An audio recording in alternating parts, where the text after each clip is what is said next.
Rakesh sir ನಮಸ್ಕಾರ. ನಮಸ್ತೆ sir. ನಮಸ್ತೆ. ಸುಚರಿತಾ ಮ್ಯಾಮ್ ನಮಸ್ಕಾರ. ನಮಸ್ತೆ ಸರ್. ಹೇಗಿದ್ದೀರಾ ಇಬ್ರು? Super super. ಮೊದಲ ಸಿನಿಮಾ, ಹೌದು. ಫಸ್ಟ್ ಮೂವಿ ತುಂಬಾ ಸ್ಪೆಷಲ್ ಆಗಿರುತ್ತೆ. ಬಟ್ ರಿಲೀಸ್ ಡೇ ಅನ್ನೋದು ಪ್ರತಿ ಸಲನೂ ಅದೇ ತರ ಇರುತ್ತೆ ಅಂತ ಹೇಳ್ತಾರೆ. ಪ್ರತಿ ಸಲ ಸಿನಿಮಾ ರಿಲೀಸ್ ಆಗ್ತಿರ್ಬೇಕಾದ್ರೂ ಫಸ್ಟ್ ಸಿನಿಮಾ ರಿಲೀಸ್ ಆಗೋದು ಹೆಂಗಿರುತ್ತೋ ಮೂಮೆಂಟ್ ಹಂಗೆ ಇರುತ್ತೆ ಅಂತ. ನೀವು ಫಸ್ಟ್ ಟೈಮ್ ಮೀಟ್ ಆದಾಗ ಒಬ್ರನ್ನೊಬ್ರು ಯಾವ ತರ ನೋಡ್ಕೊಂಡಿದ್ರಿ? ಅಂದ್ರೆ ಇವ್ರು ಹಿಂಗಿರ್ಬೋದು ಇವ್ರು ಹಿಂಗಿರ್ಬೋದು ಅಂತ. ಇವಾಗ ಏನ್ ಚೇಂಜ್ ಆಗಿದೆ ಇನ್ ಟರ್ಮ್ಸ್ ಆಫ್ ಒಪಿನಿಯನ್? ನಿಮ್ಮ ಒಪಿನಿಯನ್ ಸ್ವಲ್ಪ ಚೇಂಜ್ ಆಗಿದೆ. ಪರಿಚಯ ಆದ್ವಿ. ಹೌದಾ?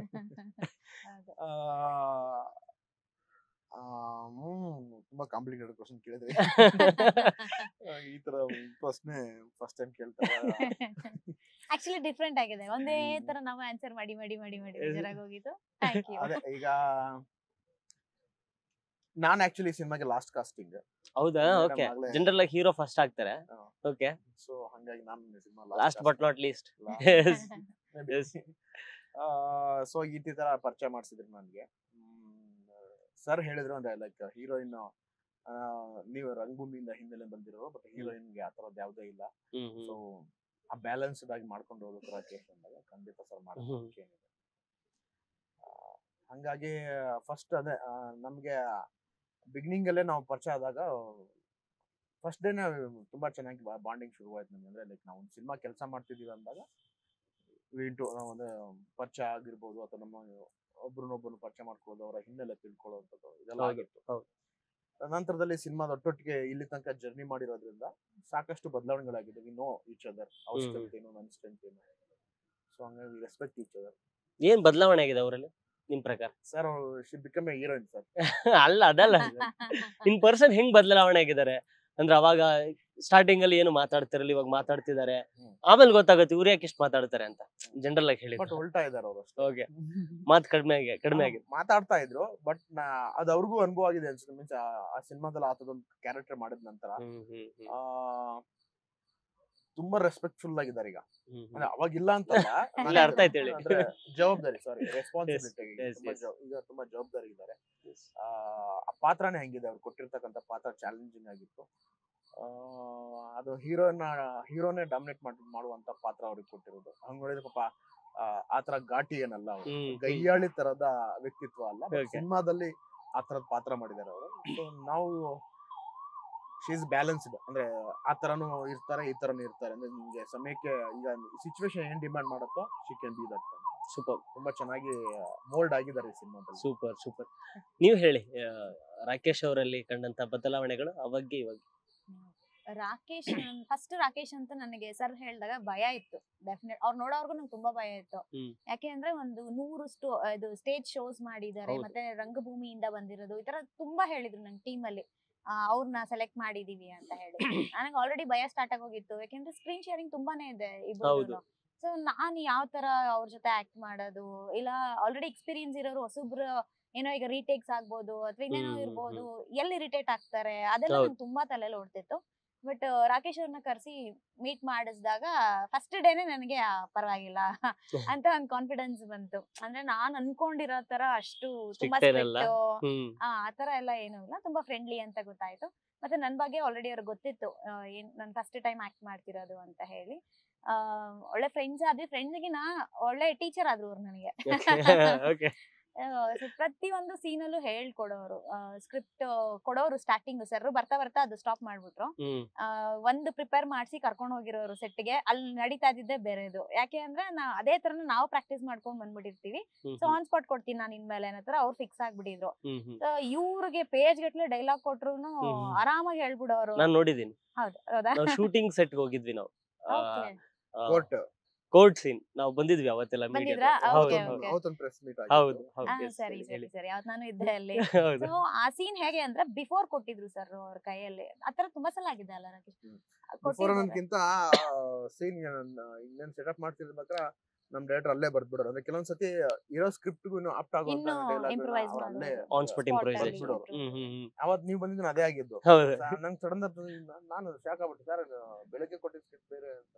ಹೌದು, ಇದೊಂದು ಇದೊಂದಿದೆ ಆತರ ಪೇಜ್ ಕೊಡ್ತಾ ಇರ್ತಾರೆ ಅವ್ರು ಅವಾಗ ಅವಾಗ. ಇವ್ರು ಅವಾಗ ಹೇಗೆ ಅಂದ್ರೆ ಅವ್ರು ಇನ್ಸ್ಟೆಂಟ್ ಆಗಿ ಏನ್ ಕೊಟ್ರು, ಓಕೆ ಸರ್ ನಂಗಲ್ಲ ಮೀಟರ್ ಆಫ್ ಸರ್ ಏನ್ ಸರ್ ಇದು ಸ್ಪಾಟ್ ಅಲ್ಲಿ ಕೊಡ್ತಿದ್ದೀರಲ್ಲ ಸಡನ್ ಆಗಿ, ಇಲ್ಲಮ್ಮ ಚೆನ್ನಾಗ್ ಬರುತ್ತೆ ಅವ್ರಿಗೆ ಏನೋ ಕಾನ್ಫಿಡೆನ್ಸ್. ಹೌದೌದು ಬಟ್ ನನಗೆ ಇವ್ರ ಜೊತೆಲಿ ಇದ್ದಾಗ ಇನ್ನು ಕಾನ್ಫಿಡೆನ್ಸ್ ಮಾಡ್ತೀನಿ ಅನ್ನೋದು. ಯಾಕೆಂದ್ರೆ ಸಪೋರ್ಟ್ ಮಾಡೋರು, ಹೌದೌದು ಬಹ್ಯಾಟ್ ಮಾಡ್ಬಿಡಿ, ಈ ತರ ತಗೊಳ್ಳಿ ಡೈಲಾಗ್ ನ, ಆಮೇಲೆ ಇಂಪ್ರೂವೈಸೇಷನ್ ಹೇಳ್ಕೊಡೋರು ಸ್ಪಾಟ್ ಅಲ್ಲೇ.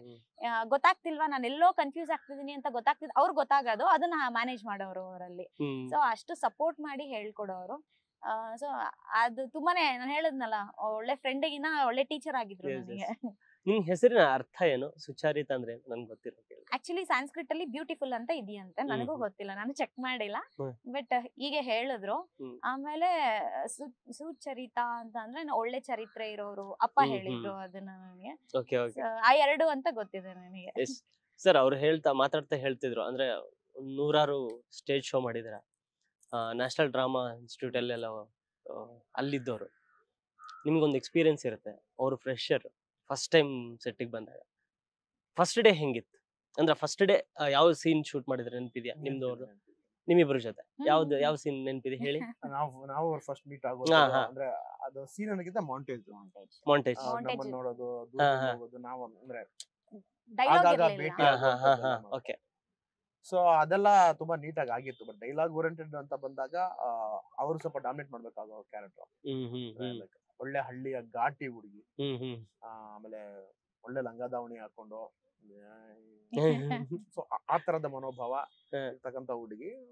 ಅದು ಮೇ ಬಿ ನಿಮ್ಗೆ ಸಿನಿಮಾದಲ್ಲಿ ಅವ್ರಿಗೆ ಹಿಂಗ್ ನೋಡಿದ್ರೆ ಅಲ್ಲೂ ಅದು ಆ ಪಾತ್ರನೂ ಸೂಟ್ ಆಗುತ್ತೆ ಅಂತ ಅನ್ಸುತ್ತೆ. ಇಲ್ಲ ಆನ್ ಸ್ಪಾಟ್ ನೋಡೋದಕ್ಕೆ ತುಂಬಾ ಸೆನ್ಸಿಟಿವ್ ಅನ್ಸ್ತಾರೆ. ಅಯ್ಯೋ ಅಲ್ಲಿ ತುಂಬಾ ರಗಡಿದ್ದಾರೆ ಸಿನಿಮಾದಲ್ಲಿ. ಅವ್ರು ಕೆಲವೊಂದೆಲ್ಲ ಕೇಳ್ಬಿಟ್ರೆ ನೀವು ಸಿನಿಮಾದಲ್ಲಿ ಗಾಬರಿ ಆಗ್ಬಿಡ್ತೀರಾ. ನಾನೇ ಗಾಬರಿ ಆಗಿದ್ದೆ ಸರ್. ಹೌದಾ? ಡೈಲಾಗ್ ಕೊಟ್ಟನಾರು ಕೇಳ್ದೆ, ಹೇಳ್ಬೋದಾ ಇದನ್ನ? ಹೇಳಿ ಯಾವ್ದು? ಇಲ್ಲ ಅದು ನೀವ್ ಅಲ್ಲಿ ಬಂದ್ ನೋಡ್ಬೇಕು. ಪರವಾಗಿಲ್ಲ ಇದು ಡೈಲಾಗ್ ಅಲ್ವಾ ತಗೊಳ್ಳಿ ಅಂತ ಹೇಳೋರು, ಅಷ್ಟ್ ಸಪೋರ್ಟ್ ಆಗಿ ನಿಂತ್ಕೊಂಡು. ಬಟ್ ರಿಯಾಲಿಟಿ ಹಂಗ ಇರುತ್ತೆ ಹಳ್ಳಿಗಳಲ್ಲಿ, ಹೆಣ್ಮಕ್ಳು ಸ್ವಲ್ಪ ಗಟ್ಟಿ ಇರ್ತಾರೆ. ಹೌದೌದು. ಇನ್ನು ನಮ್ಮ ಉತ್ತರ ಕನ್ನಡ ಭಾಗದವ್ರು ಅಂತೂ ಕೇಳಂಗೆ ಇಲ್ಲ, ನೀನಂದ್ರೆ ಸೊ ಆ ತರದ ಗಟ್ಟಿ ಹೆಣ್ಮಗು ಕ್ಯಾರೆಕ್ಟರ್ ತುಂಬಾ ಚೆನ್ನಾಗಿ ಮಾಡಿದ್ದಾರೆ. ಅವಾಗ ಮಾಡ್ತಿರ್ಬೇಕಾದ್ರೆ ಈಗ ಅಗೇನ್ ನನ್ಗೆ ಹೇಳ್ಕೊಡೋದೇನು ಕಷ್ಟ ಆಗೋದಿಲ್ಲ. ನೀವ್ ಹೇಳ್ದಂಗೆ ನಾನು ನ್ಯಾಷನಲ್ ಸ್ಪೋರ್ಟ್ಸ್ ಡ್ರಾಮಾದಲ್ಲಿ 1 ವರ್ಷ, ಸುದೀರ್ಘ 1 ವರ್ಷ ಅಭಿನಯ, ಆಕ್ಟಿಂಗು, ನಮ್ಮ ಸೌತ್ ಇಂಡಿಯಾದ ಒಂದಷ್ಟು ಫೋಕ್ ಆರ್ಟ್ ಫಾರ್ಮ್ಸ್ಗಳನ್ನ, ವೆಸ್ಟರ್ನ್ ಆಕ್ಟಿಂಗ್ ಇದನ್ನ, ಸ್ಟೈಲೈಸ್ಡ್ ಆಕ್ಟಿಂಗ್ ಇದನ್ನ, ಸಾಮಾಜಿಕ ನಾಟಕದ ಅಭಿನಯ ಬೇರೆ, ವೇಷ ನಾಟಕದ ಅಭಿನಯ ಬೇರೆ, ಆಮೇಲೆ ಸಿನಿಮಾದ ಅಭಿನಯ ಬೇರೆ, ಈ ತರದೊಂದು ಡಿಫ್ರೆನ್ಸಿಯೇಷನ್ ಒಂದು ಸ್ವಲ್ಪ ಕಲ್ತಿದ್ದವನು. ಅವ್ರಿಗೆ ಏನು ಗೊತ್ತಿಲ್ದಿರುವಾಗ, ಅಂದ್ರೆ ನಿಮ್ಗೆ ಯಾವಾಗ ಗುಡ್ ಟೀಚರ್ ಅಂತ ಅನ್ಸ್ಕೋತೀವಿ ಅಂದ್ರೆ when you get good students. So ಒಳ್ಳೆ ಸ್ಟೂಡೆಂಟ್ಸ್ ಸಿಕ್ಕಾಗ ಮಾತ್ರ ಗುಡ್ ಟೀಚರ್ ಪಟ್ಟ ಬರುತ್ತೆ. ಇಲ್ಲ ಅಂದ್ರೆ ಯಥ ರಾಜ ತಥ ಪ್ರಜಾ ತರ ಅಂತ ಚಾಂಡಾಲ ಶಿಷ್ಯ ಚೋರ್ ಗುರು ಚಾಂಡಾಲ ಶಿಷ್ಯ ಅನ್ನೋ ಗಾದೆ ಮಾತಿಗೂ ನಾವೇನು ಅಲ್ದೇ ಇರ್ತೀವಿ. ಆ ನಿಟ್ಟಿನಲ್ಲಿ ಶೀಸ್ ಅ ಗುಡ್ ಲಿಸ್ನರ್. ತುಂಬಾ ಚೆನ್ನಾಗಿ ರೆಸ್ಪಾನ್ಸ್ ಮಾಡ್ತಾರೆ, ಅಕ್ಸೆಪ್ಟ್ ಮಾಡ್ತಾರೆ, ಹೇಳಿದ್ದನ್ನ ತಗೋತಾರೆ, ಹಂಗೆ ತಗೋತಾರೆ, ಅಷ್ಟ್ ಬೇಗ ತಗೋತಾರೆ. ಕೆಲವರು ಸ್ಲೋ ಲರ್ನರ್ಸ್ ಇರ್ತಾರೆ. ಸ್ಲೋ ಲರ್ನರ್ಸ್ ಅಂದ್ರೆ ಅವರ ಬುದ್ಧಿಮಟ್ಟ ಕಡಿಮೆ ಇದೆ, ಐಕ್ಯೂ ಲೆವೆಲ್ ಕಡಿಮೆ ಇದೆ ಅಂತಾರೆ. ಕೆಲವ್ರಿಗೆ ಅದು ಆಗೋದಿಲ್ಲ, ಟೇಕ್ಸ್ ಟೈಮ್. ಬಟ್ ಅವ್ರಿಗೆ ಆತರ ಏನಿಲ್ಲ, ತುಂಬಾ ಚೆನ್ನಾಗಿ ನೀಟಾಗಿ ಹೇಳಿದ್ದನ್ನ ಆ ಕ್ಷಣಕ್ಕೆ ತಗೋತಾ ಇದ್ರು. ಸೊ ಹಂಗಾಗಿ ಪ್ರತಿಯೊಂದನ್ನ ಈ ಬಾಂಡಿಂಗ್ ಅಲ್ಲೇ ಸಿನಿಮಾ ಕಟ್ಟಿದೀವಿ. ಆ ಕೆಮಿಸ್ಟ್ರಿ ತುಂಬಾ ವರ್ಕ್ ಆಗಿದೆ ಸಿನಿಮಾ. ಆದ್ರೆ ನಮ್ಮ ಮೂವರ್ಗೊಂದು ಕಾಮನ್ ಕನೆಕ್ಷನ್ ಇದೆ, ಏನ್ ಹೇಳಿ? ಕಾಮನ್ ಕನೆಕ್ಷನ್ ಒಬ್ರಿಗೆ ಒಂದಿಷ್ಟು ಕನೆಕ್ಷನ್ಸ್ ಇರುತ್ತೆ. ಈಗ ಅವರು ಉತ್ತರ ಕರ್ನಾಟಕದವರು, ನಾನು ಉತ್ತರ ಕರ್ನಾಟಕದವರು, ನೀವು ಆಂಕರ್ ಆಗಿದ್ರೆ, ಇವಾಗ ನಾನು ಹಂಗ ಹೇಳಿ ಊರ ಇಲ್ಲ ಅಲ್ವಾ ಅಂತ ಅನ್ಕೊಂಡೆ. ಹೆಂಗೆ ಈಗ ಅಂದ್ರೆ ಆಂಕರ್ ಆದವ್ರು ಇವಾಗ ಒಂದ್ ಬಿಸ್ನೆಸ್ ಸ್ಟಾರ್ಟ್ ಮಾಡಿದಿರಾ, ಇವಾಗ ಹೀರೋಯಿನ್ ಆಗಿದ್ದೀರಾ, ಏನ್ ಗೋಲ್ ಅಂದ್ರೆ ಚೇಂಜ್ ಆಗ್ತಾ ಇದೆ ಹೆಂಗೆ? Just go with the flow ಅನ್ನೋ ತರ ಇದೀರಾ? ಇದೆ, ಬಟ್ ಯಾವ್ದು ಅಷ್ಟು ಈಸಿಯಾಗಿ ಬರೋದಿಲ್ಲ. ಎಲ್ಲದಕ್ಕೂ ಡೆಡಿಕೇಶನ್, ಹಾರ್ಡ್ ವರ್ಕ್ ಇದ್ದೇ ಇರುತ್ತೆ. ಸೊ ನನಗೆ ಫಸ್ಟ್ ಇಂದನೂ ಈಗ MBA ಮಾಡೋ ಟೈಮಲ್ಲೂ ಅನ್ಕೊಂಡಿದ್ದು master of business administration. So ನಾವು ಅಲ್ಲಿ ಹೇಳ್ಕೊಡೋದೇ ಒಂದು ಕಂಪ್ನಿನ ಯಾವ ತರ ಬಿಲ್ಡ್ ಮಾಡ್ಬೇಕು, ನೀವು ಅಲ್ಲಿ ಹೆಂಗೆ ಜನನ ಹ್ಯಾಂಡಲ್ ಮಾಡ್ಬೇಕು ಅಂತ ಹೇಳಿ. ಅದ್ರಲ್ಲೂ ನಂದು ಸ್ಟ್ರೀಮ್ ಒಂದು ಮೈನ್ HR, ಹ್ಯೂಮನ್ ರಿಸೋರ್ಸ್. ನನಗೆ ಅದು ಆಲ್ರೆಡಿ ಒಂದು ತಲೆನಲ್ಲಿತ್ತು, ಒಂದಷ್ಟು ದಿನ ಎಕ್ಸ್ಪೀರಿಯನ್ಸ್ ತಗೊಳ್ಳೋಣ ಕಂಪ್ನಿನಲ್ಲಿ, ನಂದೇ ಆದಂತ ಒಂದು ಕಂಪ್ನಿ ಕಟ್ಟಬೇಕು. ನಾನು ಓದಿರೋದೇ ಅದಲ್ವಾ. ಸೊ ನಾನು ಓದ್ಬಿಟ್ಟು ಇನ್ನೆಲ್ಲೋ ಹೋಗಿ ಕಂಪ್ನಿ ಅಲ್ಲಿ ಕೆಲಸ ಮಾಡೋ ಬದಲು ಇಲ್ಲ ನಾನೇನೋ ಮಾಡ್ಬೇಕು, ನಾನು ಇನಿಷಿಯೇಟಿವ್ ತಗೋಬೇಕು ಅಂತ. ಸೊ ಅದಕ್ಕೆ ತುಂಬಾನೇ ವರ್ಕ್ ಮಾಡ್ಕೊಂಡೆ ಜೊತೆನಲ್ಲೇ ವರ್ಕ್ ಅಂದ್ರೆ ನನ್ನ ಕಂಪ್ನಿ ನಂದು ಏನ್ ಸ್ಟ್ರಾಟಜಿ ಇತ್ತು ಮಾಡ್ಬೇಕು ಅಂತ ಅದೆಲ್ಲ ನಾನು ಮಾಡ್ತಿದ್ದೆ ಬಿಫೋರ್ ಇಂದಾನೆ ಅದಕ್ಕೆ ಪ್ರಿಪೇರ್ ಆಗ್ತಾ ಇದ್ದೆ. ಸೊ ಒಂದು ಟೈಮ್ ಬರ್ಬೇಕಲ್ವಾ, ಸೊ ಒಂದು 2.5 years ಬ್ಯಾಕೆ ಒಂದು ಸ್ಟಾರ್ಟ್ಅಪ್ ಸ್ಟಾರ್ಟ್ ಆಗಿತ್ತು ನಂದು, ಬಟ್ ಯಾರಿಗೂ ಗೊತ್ತಿರ್ಲಿಲ್ಲ ಅದು, ಅದ್ರ ಪಾಡಿಗೆ ಅದು ರನ್ ಆಗ್ತಿತ್ತು. ಸೊ ಇವಾಗ ಅಫಿಷಿಯಲಿ ಇನ್ನೂ ಒಂದು ಬಿಸ್ನೆಸ್ ರೀಸೆಂಟ್ ಆಗಿ ಒಂದು ಸೆಟಪ್ ಸ್ಟಾರ್ಟ್ ಮಾಡಿದ್ವಿ. ಸೊ ಅದಕ್ಕೆಲ್ಲ ಇದೆ ಸರ್, ಡೆಡಿಕೇಶನ್ ಇದೆ. ನೆಕ್ಸ್ಟ್ ಪ್ರೊಡಕ್ಷನ್ ಸ್ಟಾರ್ಟ್ ಮಾಡ್ತೀರಾ? ಅವ್ರಿಗ ಅಭಿಲಾಷೆ ಇದೆ, ಹೌದಾ? ಆಗ್ಲಿ ಅದು ಆಗ್ಲಿ. ನಮ್ಮಂತ ಹೊಸ ಕಲಾವಿದರು ನಿಮ್ಮೆಲ್ಲರ ಸಪೋರ್ಟ್ ಆಶೀರ್ವಾದ ಇದ್ರೆ ಡೆಫಿನೆಟ್ಲಿ ಅದು ಮಾಡೋಣ. ಖಂಡಿತ ಸರ್. ಧೀರ ಭಗತ್ ರಾಯ್ ತುಂಬಾ ಪವರ್ಫುಲ್ ಹೆಸರು. ಜನರಲ್ ಆಗಿ ಒಂದು ಇಂಟ್ರೊಡ್ಯೂಸ್ ಆಗ್ಬೇಕು ಸಿನಿಮಾ ರಂಗಕ್ಕೆ ಅಂದಾಗ ಫಸ್ಟ್ ಥಿಂಕ್ ಮಾಡೋದು ಅದು ಕಮರ್ಷಿಯಲ್, ರೆಗ್ಯುಲರ್ ಕಮರ್ಷಿಯಲ್ ಸಿನಿಮಾ ಅಥವಾ ಒಂದು ಲವ್ ಸ್ಟೋರಿ, ಈ ತರದ ಸಿನಿಮಾಗಳನ್ನೇ ಪ್ರಿಫರ್ ಮಾಡ್ತಾರೆ. ಬಟ್ ಇದು ಕೂಡ 1970s ಬ್ಯಾಕ್ ಡ್ರಾಪ್ ಅಲ್ಲಿ ನಡೆದಂತ ಸಿನಿಮಾ. ಪೀರಿಯಡಿಕ್ ಟೈಮ್ ಹೋಗಿ ಅದು ಈ ತರದ ಎಳೆ ಇಟ್ಕೊಂಡು ಸಿನಿಮಾ ಮಾಡ್ಬೇಕು ಅಂದಾಗ ನಿಮ್ಗೆ ನೀವ್ ಅನ್ಕೊಂಡಂತ ಚಾಲೆಂಜಸ್ ಏನು, ನಿಮ್ಗೆ ಬಂದಿದ್ದೇನು ಚಾಲೆಂಜಸ್? ಖಂಡಿತ. ಈಗ ಚಾಲೆಂಜಸ್ ಅಂದ್ರೆ ನನ್ಗೆ ಹೀರೋ ಆಗಿ ಸಿಕ್ಕಿದ ದೊಡ್ಡ ಚಾಲೆಂಜ್ ಮೊದ್ಲಿಂದ, ಫಸ್ಟ್ ಟೈಮ್ ಮಾಡ್ತಿರ್ಬೇಕಾದ್ರೆ. ಹೌದು. ಆಮೇಲೆ ನಾನು ಲಾಯರ್ ಕ್ಯಾರೆಕ್ಟರ್ ಮಾಡಿದ್ದು, ಅದು ಕೂಡ ಚಾಲೆಂಜಿಂಗ್ ಇದ್ದಿದ್ದು. ಎರಡರಲ್ಲೂ ಡಿಫ್ರೆಂಟ್ ಸಾಮ್ಯತೆ ಇದೆ. ಹೀರೋಗೂ ಬೇರೆ ಮ್ಯಾನರಿಸಮ್ ಇದೆ, ಲಾಯರ್ಗೆ ಬೇರೆ. ಹೌದೌದು. ಸೊ ಅದನ್ನ ಬ್ಯಾಲೆನ್ಸ್ ಮಾಡ್ಬೇಕು ನಾನು. ಈ ಸಿನಿಮಾದಲ್ಲಿ ನಾನು ಲಾಯರ್ ಆಗಿರ್ತೀನಿ, ಗ್ಯಾಂಗ್ಸ್ಟರ್ ಆಗಿರ್ತೀನಿ. ಅಟ್ ದ ಸೇಮ್ ಟೈಮ್ ಒಬ್ಬ ಒಳ್ಳೆ ಲವರ್ ಅಂದ್ರೆ ಆ ಪ್ರೇಮಿಯಾಗೂ ಇರ್ತೀನಿ. ಈ 3 ತರದ ಶೇಡ್ ಇದೆ ನಮ್ಗೆ. ಚಾಲೆಂಜ್ ಅನ್ನೋದಕ್ಕಿಂತ ಪರೀಕ್ಷೆಗಳು, ಪಾಠ, ಎಕ್ಸಾಮ್, ಈ ತರ ವೈವಾ ಕೊಡ್ಬೇಕು, ಕಮಿಟ್ಮೆಂಟ್ ಅದು ಮಾಡ್ಲೇಬೇಕು. ನಾನೀಗ SSLC ಓದ್ತಾ ಇದೀನಿ ಅಂದ್ರೆ ಎಕ್ಸಾಮ್ಗೆ ಓದ್ಲೇಬೇಕು, ಮಾಡ್ಲೇಬೇಕು, ಕಲೀಲೇಬೇಕು ಅಂತ ಒಂದು ಬದ್ಧತೆ, ಕಮಿಟ್ಮೆಂಟ್ ಅಲ್ಲಿ ನಾವು ಕಟ್ಟಿದ ಸಿನಿಮಾ ಅದು. ಬಟ್ ಸ್ಟಿಲ್ ಚಾಲೆಂಜ್ ಅಂತ ಬಂದಾಗ ನಮ್ಗೆ ಸೀನಿಯರ್ ಆಕ್ಟರ್ಗಳ ಜೊತೆ ಮಾಡಿದಾಗ, ಶರತ್ ಲತಾಶ್ ಅವ್ರ ಜೊತೆ ಮಾಡಿದ್ದು, ಮಠ ಸರ್ ಅಂತ ಅವ್ರ ಜೊತೆ ಮಾಡಿದ್ದು, ಅಶ್ವಥ್ ನೀನಾಸಮ್ ಅಂತ ಅವ್ರ ಜೊತೆ ಮಾತಾಡಿದ್ದು. ನನಗೆ ಮಾತ್ರ ಒಂದು ಮರೆಯಕ್ಕಾಗದಿರೋ ಒಂದು ಇನ್ಸಿಡೆಂಟ್ ನಡೆದಿದೆ. ಅಂದ್ರೆ ಶರತ್ ಸರ್ ಜೊತೆ ಅಪೋಸಿಟ್ ಆಗಿ ಅವರು ಇಷ್ಟು ದೂರದಲ್ಲಿ ನಾನು ಅವ್ರಿಗೆಲ್ಲ ಇಂಟ್ರಾಕ್ಟ್ ಮಾಡ್ಬೇಕು, ಡೈಲಾಗ್ ಇಂಟ್ರಾಕ್ಟ್ ಮಾಡ್ಬೇಕು. ನಾನು ಎಲ್ಲೂ ನರ್ವಸ್ ಆಗದಿರೋನು ಇನ್ಫ್ರಂಟ್ ಆಫ್ ಫಿಲ್ಮ್ ಆ ಕ್ಷಣಕ್ಕೆ ನಾನು ನರ್ವಸ್ ಆಗಿದ್ದುಂಟು, ಬೆವತಿದ್ದುಂಟು, ಫಂಬಲ್ ಆಗಿದ್ದುಂಟು. ಡೈಲಾಗ್ ಆ ಕ್ಷಣಕ್ಕೆ ಡೈಲಾಗ್ ಕೂರ್ತಾ ಇಲ್ಲ, ಏನೋ ಆಗ್ತಾ ಇಲ್ವಲ್ಲ, ಆ ಭಯ ಆಗಿದ್ ನನಗೆ ನಿಜ. ದೈತ್ಯ ಪ್ರತಿಭೆ ಆಗ ನಮ್ಗೆ ಮಠ ಸರ್ ಇದ್ರಲ್ಲ, ಅವ್ರ ಮತ್ತೆ ಕರ್ಕೊಂಡೋಗಿ ಅವ್ರನ್ನ ಲೈಕ್ ನೀನು ಸ್ಟಾರ್ ತರ ನೋಡ್ಬೇಡ, ದೈತ್ಯ ಪ್ರತಿಭೆ ಅನ್ನೋ ತರ ನೋಡ್ಬೇಡ, ಶರತ್ ಸರ್ ಅಂತ ನೋಡ್ಬೇಡ, ವರದಯ್ಯ ಅನ್ನೋ ಕ್ಯಾರೆಕ್ಟರ್ ಅಂತ ಪಾತ್ರವಾಗಿ ನೋಡು, ನೀನು ಕೋ ಆರ್ಟಿಸ್ಟ್ ತರ ನೋಡು. ನೀವ್ ಆತರ ನೋಡಿದಾಗ ಏನಾಗುತ್ತಂದ್ರೆ ನಿಮ್ಮಲ್ಲ ಎಲ್ಲೋ ಕೀಳಿರಿಮೆ ಶುರು ಆಗ್ಬಿಡುತ್ತೆ. ಬಟ್ ಅದು ನೀವು ಆಕ್ಟಿಂಗ್ ಕೊಡೋ ಮರ್ಯಾದೆ, ಅದು ನೀವು ಆಕ್ಟಿಂಗ್ ಮಾಡೋ ದ್ರೋಹ ಅದು. ನೀವು ಅಂದ್ರೆ ಜಸ್ಟಿಫಿಕೇಶನ್ ಕೊಡ್ಬೇಕು, ನ್ಯಾಯ ಒದಗಿಸ್ಬೇಕು ನೀವು ಅಂದ್ರೆ ಪಾತ್ರವಾಗಿರ್ಬೇಕು. ನೀವು ಇನ್ನೊಬ್ಬರನ್ನ ಪಾತ್ರವಾಗಿ ನೋಡಿದಾಗ ಮಾತ್ರ ನೀವು ಪಾತ್ರ ಇರೋಕ್ ಸಿದ್ಧ. ನಾನು ಅವ್ರು ಶರತ್ ಸರ್ ಸ್ಟಾರ್ ಅಂದಾಗ ನಾನ್ ರಾಕೇಶ್ ಆಗಿ ಉಳ್ಕೊಬಿಡ್ತೀನಿ, ಅವ್ರು ವರದಯ್ಯ ಅಂದಾಗ ನಾನು ರಾಜನಾಗಿ ಉಳ್ಕೊತೀನಿ. ಸೊ ಅವ್ರು ನನ್ಗೆ ಆ ಡಿಫ್ರೆನ್ಸ್ ನ ಹೇಳ್ಕೊಟ್ರು ಮಠ ಸರ್. ಸೊ ಅದು ಹೆಲ್ಪ್ಫುಲ್ ಆಯ್ತು, ಚೆನ್ನಾಗೂ ಮಾಡಿದ್ವಿ. ಹಿಂಗೆಲ್ಲ ಆಗುತ್ತೆ ಸರ್ ಸಿನಿಮಾದಲ್ಲಿ. ನಿಮ್ಗೆ ಏನಾದ್ರು ಶರತ್ ಸರ್ ಜೊತೆ ಸೀನ್ ಇತ್ತ? ಡೈಲಾಗ್ ತರ ಇರ್ಲಿಲ್ಲ, ಒಂದು ಸೀನ್ ಅಲ್ಲಿ ಸ್ಕ್ರೀನ್ ಶೇರಿಂಗ್ ಮಾಡಿದ್ವಿ. ನಾನು ಇವ್ರನ್ನ ನೋಡಿದ್ದೆ, ನಾನು ಫಸ್ಟ್ ಇಂದ ನೋಡ್ಕೊಂಡು ಹೋಗಿದ್ದಕ್ಕೂ ಅವತ್ತು ಪಾನಿಕ್ ಆಗಿದ್ದಕ್ಕೂ ಯಾಕೆ ಈಗ ಆಗ್ತಿದೆ ಅಂತ ಅನ್ಕೊಂಡೆ. ಬಟ್ ಅರ್ಥ ಆಗ್ತಿತ್ತು ಅದು. ಅವನ್ನ ನಾವು ಮೂವಿನಲ್ಲಿ ಯಾವ ತರ ವಿಲನ್ ಆಗಿ ನೋಡ್ತೀವಿ, ಮುಂದೆ ಬಂದಾಗ ನಮ್ಗೆ ಅದೇ ತಲೆನಲ್ಲಿ ಇರುತ್ತೆ. ಸೊ ಅವ್ರ ಆಕ್ಟಿಂಗ್, ಅವ್ರ ವಾಯ್ಸ್, ಅವ್ರ ಮಾತಾಡೋದು ಎಲ್ಲ ಫುಲ್ ಇನ್ವಾಲ್ವ್ ಆಗಿ ಮಾಡ್ತಿರ್ತಾರೆ. ಅದನ್ನ ನೋಡಿದಾಗ ನನಗೆ ಪ್ಯಾನಿಕ್ ಆಗ್ತಿತ್ತು. ಪಾಪ ತುಂಬಾ ಇವ್ರದ್ದು ಪೇಜ್ ಗಟ್ಲೆ ಡೈಲಾಗ್ ಇತ್ತು. ಅವರೆಲ್ಲ ಅಲ್ಟಿಮೇಟ್ ತುಂಬಾ ಅಂಡರ್ ರೇಟೆಡ್ ನಟರು. ಅಂತವ್ರ ಜೊತೆ ಸ್ಕ್ರೀನ್ ಶೇರ್ ಮಾಡೋದು ನಮ್ಮ ಆ ಜನ್ಮದ ಸೌಭಾಗ್ಯ. ಅಂದ್ರೆ ಫಸ್ಟ್ ಮೂವಿನಲ್ಲೇ ಅಷ್ಟು ಒಳ್ಳೆ ಸ್ಟಾರ್ ಕಾಸ್ಟಿಂಗ್ ಜೊತೆನಲ್ಲಿ, ಅದು ಹೊಸಬ್ರ ಜೊತೆ ಅವರು ಮಾಡೋದಕ್ಕೆ ಒಪ್ಕೊಂಡು ಅದು ನಿಜ. ನಿಮ್ ಪಾತ್ರ ಅಂದ್ರೆ ಅವ್ರು ಹೇಳಿದ್ರು ಇಲ್ಲಿ ನೋಡೋದಿಕ್ಕೂ ಸಿನಿಮಾದಲ್ಲಿ ನೋಡೋದಿಕ್ಕೂ ತುಂಬಾನೇ ಡಿಫ್ರೆನ್ಸ್ ಇದೆ ನೋಡಿ ಅಂತ ಹೇಳಿದ್ರು. ನಿಮ್ ಪ್ರಿಪರೇಷನ್ ಏನಿತ್ತು? ಒಂದು ಹಳ್ಳಿ ಹುಡುಗಿ ಅಂದ್ರೆ ಇನ್ನೊಂದ್ ಕೇಳ್ಬೇಕು ನಾನು, ನಿಮ್ಮ ಭಾಷೆ ಡೈಲೆಕ್ಟ್ ಯಾವ್ದಿರುತ್ತೆ ಅಂತ? ಅಂದ್ರೆ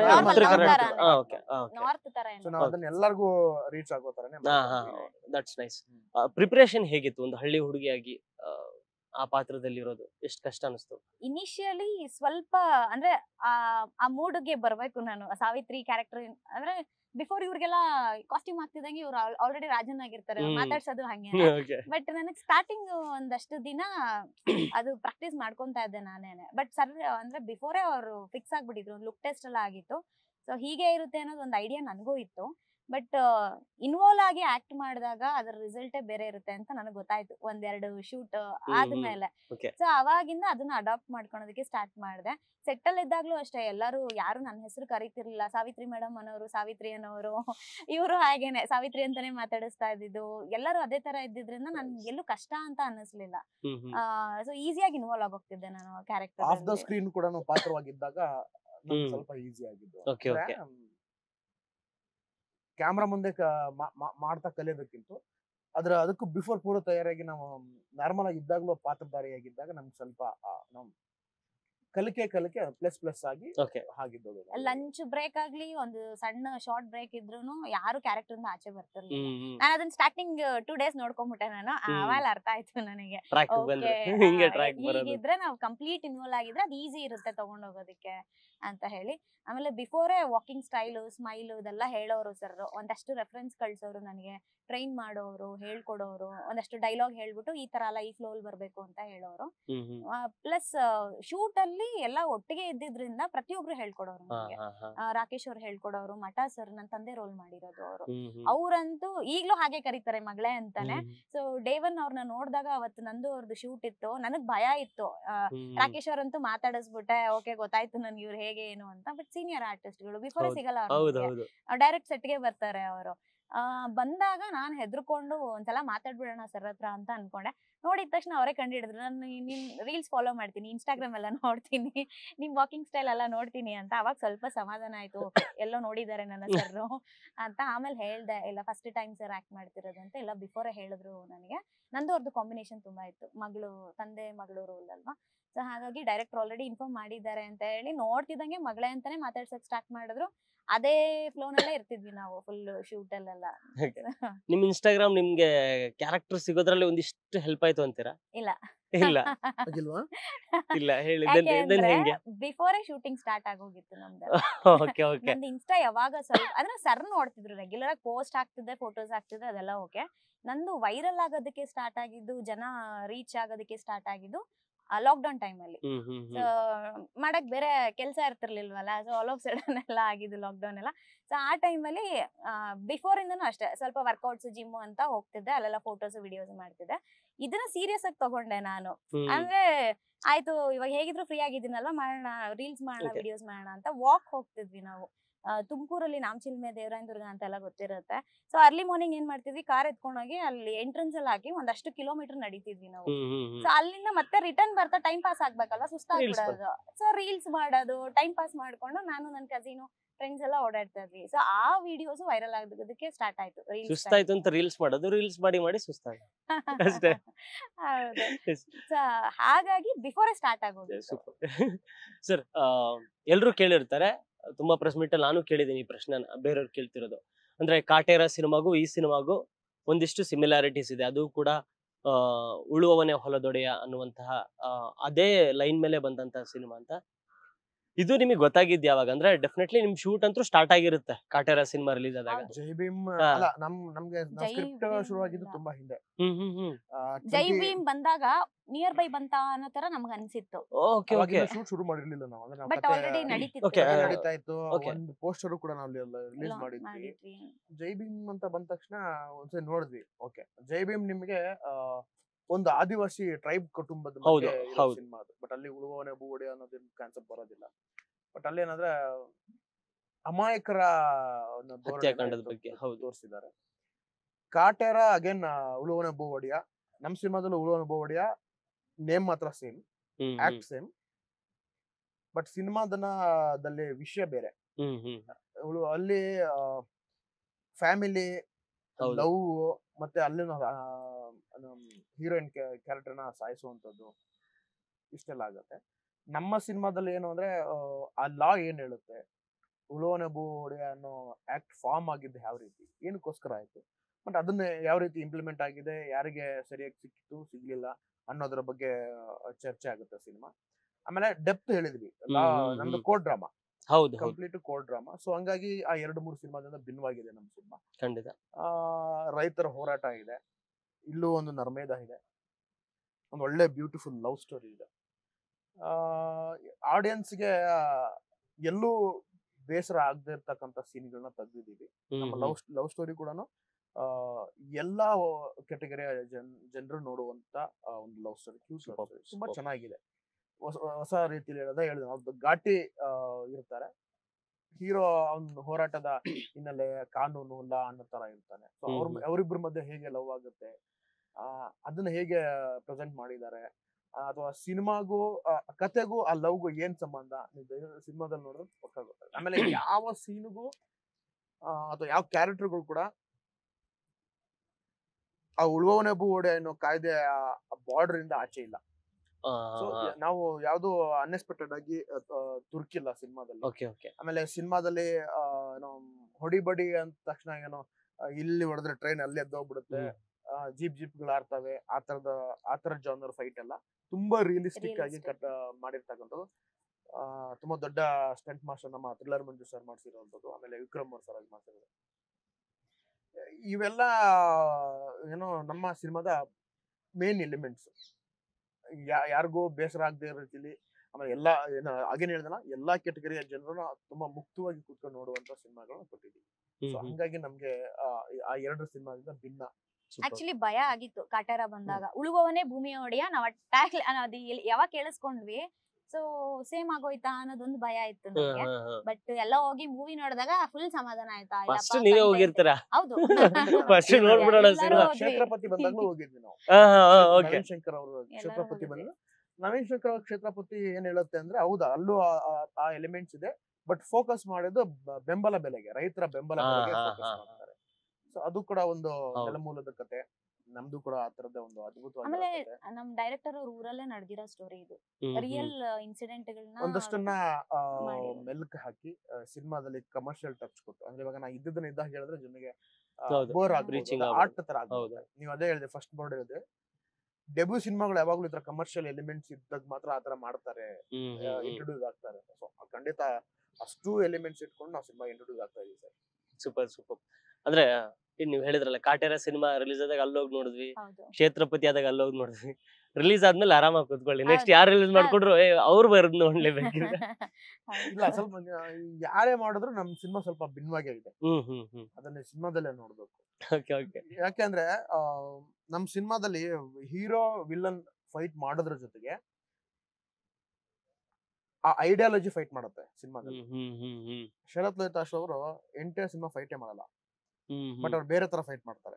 ಅಂದ್ರೆ ಐಡಿಯಾಲಜಿಗಳು ಫೈಟ್ ಆಗುತ್ತೆ, ಕಾರಣದ ಕೈಗಳು ಕೆಲಸ ಮಾಡ್ತಾರೆ ಅಂತ ನಾವು ಹೇಳ್ತೀವಲ್ಲ, ಆತರ ಏನೋ ಕೆಲಸ ಆಗ್ತಾ ಇರುತ್ತೆ. ಆ ತರದೊಂದು ಎಲಿಮೆಂಟ್ಸ್ ಸಿನಿಮಾದಲ್ಲಿದೆ. ಆಮೇಲೆ ಅಗೇನ್ ಹೀರೋ ಹೀರೋಯಿನ್ ಸಿನಿಮಾದಲ್ಲಿ ಮಂತ್ರಮಾಂಗಲ್ಯ ಆಗ್ತಾರೆ. ಕುವೆಂಪು ಅವರ ಮಂತ್ರಮಾಂಗಲ್ಯ ಇಂಟ್ರೊಡ್ಯೂಸ್ ಮಾಡಿದ್ವಿ ಸಿನಿಮಾದಲ್ಲಿ. ಅದ್ರ ಜೊತೆಗೆ ರೈತರ ಹೋರಾಟ ಅಂತ ಬಂದಾಗ ನಮ್ ಪುಟ್ಟಣೆ ಸರ್ ನೆನಪಾಗ್ತಾರೆ, ಪ್ರೊಫೆಸರ್ ನಂಜನ್ ಸ್ವಾಮಿ ಅವ್ರು ನೆನಪಾಗ್ತಾರೆ, ಕುವೆಂಪು ನೆನಪಾಗ್ತಾರೆ, ಶಾಂತವೀರ ಗೋಪಾಲ್ ಗೌಡ್ರು ನೆನಪಾಗ್ತಾರೆ. ಅಂದ್ರೆ ಹೋರಾಟದ ಕಿಚ್ಚು ಯಾರ್ಯಾರಿಗೆಲ್ಲ ಇರುತ್ತೋ, ಯಾರೆಲ್ಲ ಮಾಡಿದಾರೋ, ಯಾರೆಲ್ಲ ಅದರಿಂದ ಫಲ ಅನುಭವಿಸಿದಾರೋ, ಲಾಸ್ ಅನುಭವಿಸಿದಾರೋ ಅಂತವ್ರಿಗೆಲ್ಲರಿಗೂ ಟ್ರಿಬ್ಯೂಟ್ ಆಗುವಂತ ಸಿನಿಮಾ ನಮ್ದು ಧೀರ ಭಗತ್ ರಾಯ್. ಒಂದ್ ವರ್ಗಕ್ಕೆ ಅಂತ ಸೀಮಿತ ಆಗಿಲ್ಲ. ನಾನು ಆಗ್ಲೇ ಹೇಳ್ತಾ ಇದ್ದೆ, ಅಂಬೇಡ್ಕರ್ ಅಂತ ತೋರ್ಸಿದ ತಕ್ಷಣ ಒಂದ್ ವರ್ಗಕ್ಕೆ ಸೀಮಿತ ಮಾಡ್ಬಿಡ್ತಾರೆ. ಇಲ್ಲ. ಯಾಕೆಂದ್ರೆ ಅವ್ರು ಬರ್ದಿರ್ತಕ್ಕಂಥ ಈ ಕಾನ್ಸ್ಟಿಟ್ಯೂಷನ್ ಇಡೀ ಎಂಟರ್ ಇಂಡಿಯಾಗೆ ಅಪ್ಲೈ ಆಗುವಂತದ್ದು. ಎಲ್ಲಾ ಧರ್ಮ, ಜಾತಿ, ಪಂಗಡಗಳು ಅನ್ನೋ ಬ್ಯಾಲೆನ್ಸ್ ಮಾಡುವಂತ ಒಂದು ಕಾನ್ಸ್ಟಿಟ್ಯೂಷನ್. ಆಮೇಲೆ ಅವರು ಹಿಂದೂ ಕೋಡ್ ಬಿಲ್ ಅಂತ ಒಂದು ಆಕ್ಟ್ ನ ಜಾರಿ ಮಾಡ್ತಾರೆ. ಬಟ್ ಆ ಜಾರಿ ಆದ ದಿನಗಳಲ್ಲಿ ಅದಾಗಲ್ಲ, ಒಂದಷ್ಟು ಕಾಲ ನಂತರದಲ್ಲಿ ಅದು ಜಾರಿ ಆಗುತ್ತೆ. ಅಲ್ಲಿ ಏನಂತಂದ್ರೆ, ಮನೆಯ ಪ್ರತಿ ಹೆಣ್ಮಕ್ಳಿಗೂ ಸಮಾನ ಆಸ್ತಿಯಲ್ಲಿ ಪಾಲಿದೆ ಅನ್ನೋದನ್ನ ಅವರು ಜಾರಿ ಮಾಡ್ತಾರೆ. ಬಟ್ ಅಲ್ಲಿ ಒಂದ್ ವರ್ಗಕ್ಕಂತ ಮಾಡ್ಲಿಲ್ಲ, ಅದು ಇಂಥ ಜಾತಿಯವ್ರಿಗೆ ಅಂತ ಮಾಡ್ಲಿಲ್ಲ. ಇಂಡಿಯಾದಲ್ಲಿ ಎಷ್ಟು ಹೆಣ್ಣು ಜೀವಗಳಿದೆ ಅಷ್ಟು ಹೆಣ್ಣು ಜೀವಗಳಿಗೂ ಸಮಾನ ಹಕ್ಕನ್ನ ತಂದ್ಕೊಟ್ಟಿರ್ತಕ್ಕಂಥವ್ರು ಅಂಬೇಡ್ಕರ್ ಅವರು. ಸೊ ಹಂಗಾಗಿ ಅಂಬೇಡ್ಕರ್ ಒಬ್ರಿಗೆ ಸೀಮಿತ ಅಲ್ಲ. ಹಂಗ್ ನೋಡಂಗಿದ್ರೆ ಎಲ್ರು ಪೂಜಿಸ್ಬೇಕು ಅಂಬೇಡ್ಕರ್ಗೆ, ಎಸ್ಪೆಷಲಿ ಹೆಣ್ಮಕ್ಳು. ಅವ್ರಿಗೆ ಎಜುಕೇಶನ್, ಆಮೇಲೆ ನಿಮಗೆ ಬರ್ದಿದ್ದಾರೆ ಕಾನ್ಸ್ಟಿಟ್ಯೂಷನ್, ನಿಮಗೆ ವೆಟರ್ನಿಟಿ ಲೀವ್ಗಳಿಗೆಲ್ಲ ಅದೆಲ್ಲ ಬರ್ದಿದ್ದಾರೆ. ಆ ತರದ್ದೆಲ್ಲ ಲೀವ್ಗಳು ಯಾರು ಮಾಡಿದಾರೆ ಅಗೇನ್ ಅಂಬೇಡ್ಕರ್. ಸೊ ಅಲ್ಲಿ ನಿಮ್ಗೆ ಜಾತಿ ಬರೋದಿಲ್ಲ, ಅಲ್ಲಿ ನಿಮ್ಗೆ ಒಂದು ವರ್ಗ ಅಂತ ಬರೋದಿಲ್ಲ. ಎಂಟೈರ್ ಇಂಡಿಯಾಗೆ ಅವ್ರು ಏನ್ ಮಾಡ್ಬೇಕು, ಪ್ರತಿಯೊಂದು ಜೀವ ಭಾರತದಲ್ಲಿರೋ ಪ್ರತಿಯೊಂದು ಜೀವನ ಸಮಾನವಾಗಿ ಬದುಕಬೇಕು, ಎಲ್ಲರ ಹಕ್ಕುಗಳಿಗೂ ಗೌರವದಿಂದ ಬದುಕಬೇಕು ಅನ್ನೋ ದೃಷ್ಟಿಕೋನದಲ್ಲಿ ಕಾನ್ಸ್ಟಿಟ್ಯೂಷನ್ ಬರೆದಿರೋದು. ಹಾಗಾಗಿ ನಮ್ಮ ಸಿನಿಮಾ ಎಲ್ರಿಗೂ ಸಲ್ಲುವಂಥದ್ದು, ಎಲ್ರೂ ಕೂತ್ಕೊಂಡು ನೋಡುವಂಥದ್ದು ಸಿನಿಮಾ ಸರ್. ನೀವ್ ಹೇಳಿದ್ರಿ, ನಾನು ಖಂಡಿತ ಅದು ಒಪ್ತೀನಿ ಆ ಮಾತನ್ನ. ಅಂಬೇಡ್ಕರ್ ಅವ್ರು ಅನ್ನೋರು ಬರೀ ಒಂದು ವರ್ಗಕ್ಕೆ ಯಾವತ್ತೂ ಸೀಮಿತ ಅಲ್ಲ, ಇಡೀ ಭಾರತಕ್ಕೆ ಸೀಮಿತ ಆದಂತ ವ್ಯಕ್ತಿ. ಬಟ್ ಅವ್ರನ್ನ ಒಂದು ವರ್ಗಕ್ಕೆ ಸೀಮಿತ ಮಾಡೋದಕ್ಕೆ ಏನ್ ಕಾರಣ ಆಗಿರ್ಬೋದು ಅಂತ ನಿಮ್ ಪ್ರಕಾರ? ಗೊತ್ತಿಲ್ಲ. ಈಗ ಅವ್ರನ್ನ ಅಕ್ಸೆಪ್ಟ್ ಮಾಡದೇ ಇರುವಂತವ್ರು, ಅಥವಾ ಈ ತರ ದೌರ್ಜನ್ಯ ಮಾಡಿರ್ತಕ್ಕಂಥವ್ರು, ಅಂದ್ರೆ ಈ ತರದ ಕೆಲಸಕ್ಕೆ ಇಳಿದಿರ್ತಕ್ಕಂಥವ್ರು, ಅವ್ರನ್ನ ವಿರೋಧಿಸೋರು ಮಾಡ್ತಾರೆ. ಆದ್ರೆ ಸಮಸ್ಯೆ ಏನು ಅಂದ್ರೆ, ಅಂಬೇಡ್ಕರ್ ಇನ್ನೂ ಸುಮಾರು ಜನಕ್ಕೆ ಅರ್ಥ ಆಗಿಲ್ಲ ಸರ್. ಅದು ಸಮಸ್ಯೆ. ಅಂಬೇಡ್ಕರ್ ಅವ್ರು ಇನ್ನೂ ತುಂಬಾ ಡೀಪ್ ಆಗಿ ಅರ್ಥ ಆಗ್ಬೇಕಾಗಿದೆ ಜನರೇಷನ್ಗೆ. ಈಗ ನೋಡಿ, ನಮ್ ಸರ್ ಹೇಳ್ತಾ ಇದ್ರು, ಡೈರೆಕ್ಟರ್ ಹೇಳ್ತಾ ಇದ್ರು ಇಂಟರ್ವ್ಯೂಲಿ, ಈಗಿನ ಜನರೇಷನ್, ಈಗ 20 ನಂತರದ ಜನರೇಷನ್ ಇದೆ, 2000 ನಂತರದ ಜನರೇಷನ್ಗೆ ಈ ತರದ ಹೋರಾಟಗಳು ಅವ್ರು ಲೈವ್ ಆಗಿ ನೋಡೇ ಇಲ್ಲ, ಅಥವಾ ಅವರ ಹಿನ್ನೆಲೆನೇ ಗೊತ್ತಿಲ್ಲ, ಅವ್ರ ಇತಿಹಾಸನೇ ಗೊತ್ತಿಲ್ಲ ಇವ್ರಿಗೆ. ಪ್ರೊಫೆಸರ್ ನಂಜುಸ್ವಾಮಿ ಯಾರು ಅಂತ ಕೇಳಿದ್ರೆ ಮಕ ನೋಡ್ತಾರೆ. ಕುವೆಂಪು ಅವ್ರನ್ನು ಕೂಡ ನಾವು ನೀಟಾಗಿ ಪರಿಚಯ ಮಾಡುವಂತ ಕಾಲಘಟ್ಟದಲ್ಲಿ ಇದೀವಿ. ತೇಜಸ್ವಿ ಅವ್ರನ್ನ, ಕುವೆಂಪು ಅವ್ರನ್ನ, ಈ 8 ಜ್ಞಾನಪೀಠ ಪ್ರಶಸ್ತಿ ಪಡೆದಿರ್ತಕ್ಕಂತ ಬಹುದೊಡ್ಡ ಸಾಹಿತಿಗಳಿಗೂ ಕೂಡ ನಮ್ಮ ಮತ್ತೆ ಅಗೇನ್ ಇಂದನೂ ಇವರಿಗೆ ಕಲಿಸ್ಬೇಕಾಗಿದೆ. ಯಾಕಂದ್ರೆ ಗೊತ್ತಿಲ್ಲ ಅಥವಾ ಮಾಹಿತಿ ಕೊರತೆ ಇರ್ಬೋದು, ಅಥವಾ ಹೇಳ್ಕೊಟ್ಟಿರಲ್ಲ. CBC ಏನೇನೋ ಈ ಎಜುಕೇಶನ್ ಲಾ ಇದೆ, NEP ಇದೆಯಲ್ಲ, ನಿಮ್ಗೆ ಕೆಲವೊಂದ್ಸತಿ ಕೊಡ್ಬೇಕಾದನ್ನು ಕೊಡ್ತಾ ಇಲ್ಲ. ಅನಾವಶ್ಯಕವಾದ ವಿಷಯಗಳನ್ನ ತುರುಕಿ ಮಕ್ಕಳ ದೃಷ್ಟಿಕೋನ ಬದಲಾಯಿಸುವಂಥದ್ದು. ಆಮೇಲೆ ನೀವು ಇತಿಹಾಸ ಯಾರು ಚೇಂಜ್ ಮಾಡಕ್ಕಾಗಲ್ಲ, ಆಗಿ ಹೋಗಿರೋದನ್ನ. ಸೊ ಆಮೇಲೆ ನೀವು ಇನ್ನೊಂದೇನೋ ಇತಿಹಾಸ ಸೃಷ್ಟಿ ಮಾಡ್ಬೇಕಂದ್ರೆ you should know the history. ನಿಮ್ಗೆ ಆ ಇತಿಹಾಸ ಬಗ್ಗೆ ಗೊತ್ತಿರ್ಬೇಕು, ಅರಿವಿರ್ಬೇಕು. ಆಗ ಮಾತ್ರ ನೀವು, ಅಂಬೇಡ್ಕರ್ ಅದೇ ಹೇಳ್ತಾರೆ, ಇತಿಹಾಸ ಗೊತ್ತಿಲ್ಲ ಅಂದ್ರೆ ನೀವು ಇತಿಹಾಸ ಸೃಷ್ಟಿ ಮಾಡಕ್ ಆಗಲ್ಲ ಅಂತ. ಸೊ ನಿಮ್ಗೆ ಆ ಹಿನ್ನೆಲೆ ಗೊತ್ತಿರ್ಬೇಕು. ಹಿನ್ನೆಲೆ ಅಂದ್ರೆ ಈಗ ಅಟ್ಲೀಸ್ಟ್ ನಿನ್ನ ಪೂರ್ವಿಕರ ಹಿನ್ನೆಲೆ ಅಂದ್ರೆ ನಿಮ್ಗೆ ಗೊತ್ತಿರೋ, ನಿಮ್ ತಾತ ಏನ್ ಮಾಡ್ತಾ ಇದ್ರು, ನಿಮ್ ತಾತರ ಹಿನ್ನೆಲೆ ಏನು, ಅಪ್ಪ ಏನ್ ಕೆಲಸ ಮಾಡ್ತಾ ಇದ್ರು, ಅವ್ರ ಭಾವ ಏನು, ಈಗ ನಾನ್ ಯಾವ ಪರಿಸ್ಥಿತಿಯಲ್ಲಿ ಇದ್ದೀನಿ, ಯಾವ ಜನರೇಷನ್ ಇದು, ನಾವ್ ಬ್ಯಾಲೆನ್ಸ್ ಮಾಡ್ಬೇಕಾಗುತ್ತೆ. ನೋಡಂಗಿಲ್ಲ, ನಾನು ಎಲ್ಲೂ ಹೇಳ್ತಿರ್ತೀನಿ, ನಾವು 90s ಕಿಡ್ಸ್, ನಮ್ದು ಒಂದೇ ಒಂದು ಜನರೇಷನ್ ಈ ಫಾಸ್ಟ್ ಮತ್ತೆ ಸ್ಲೋನ ಜನರೇಷನ್, ವರ್ಲ್ಡ್ ನಾವು ಬ್ಯಾಲೆನ್ಸ್ ಮಾಡ್ತಾ ಇದ್ದೀವಿ.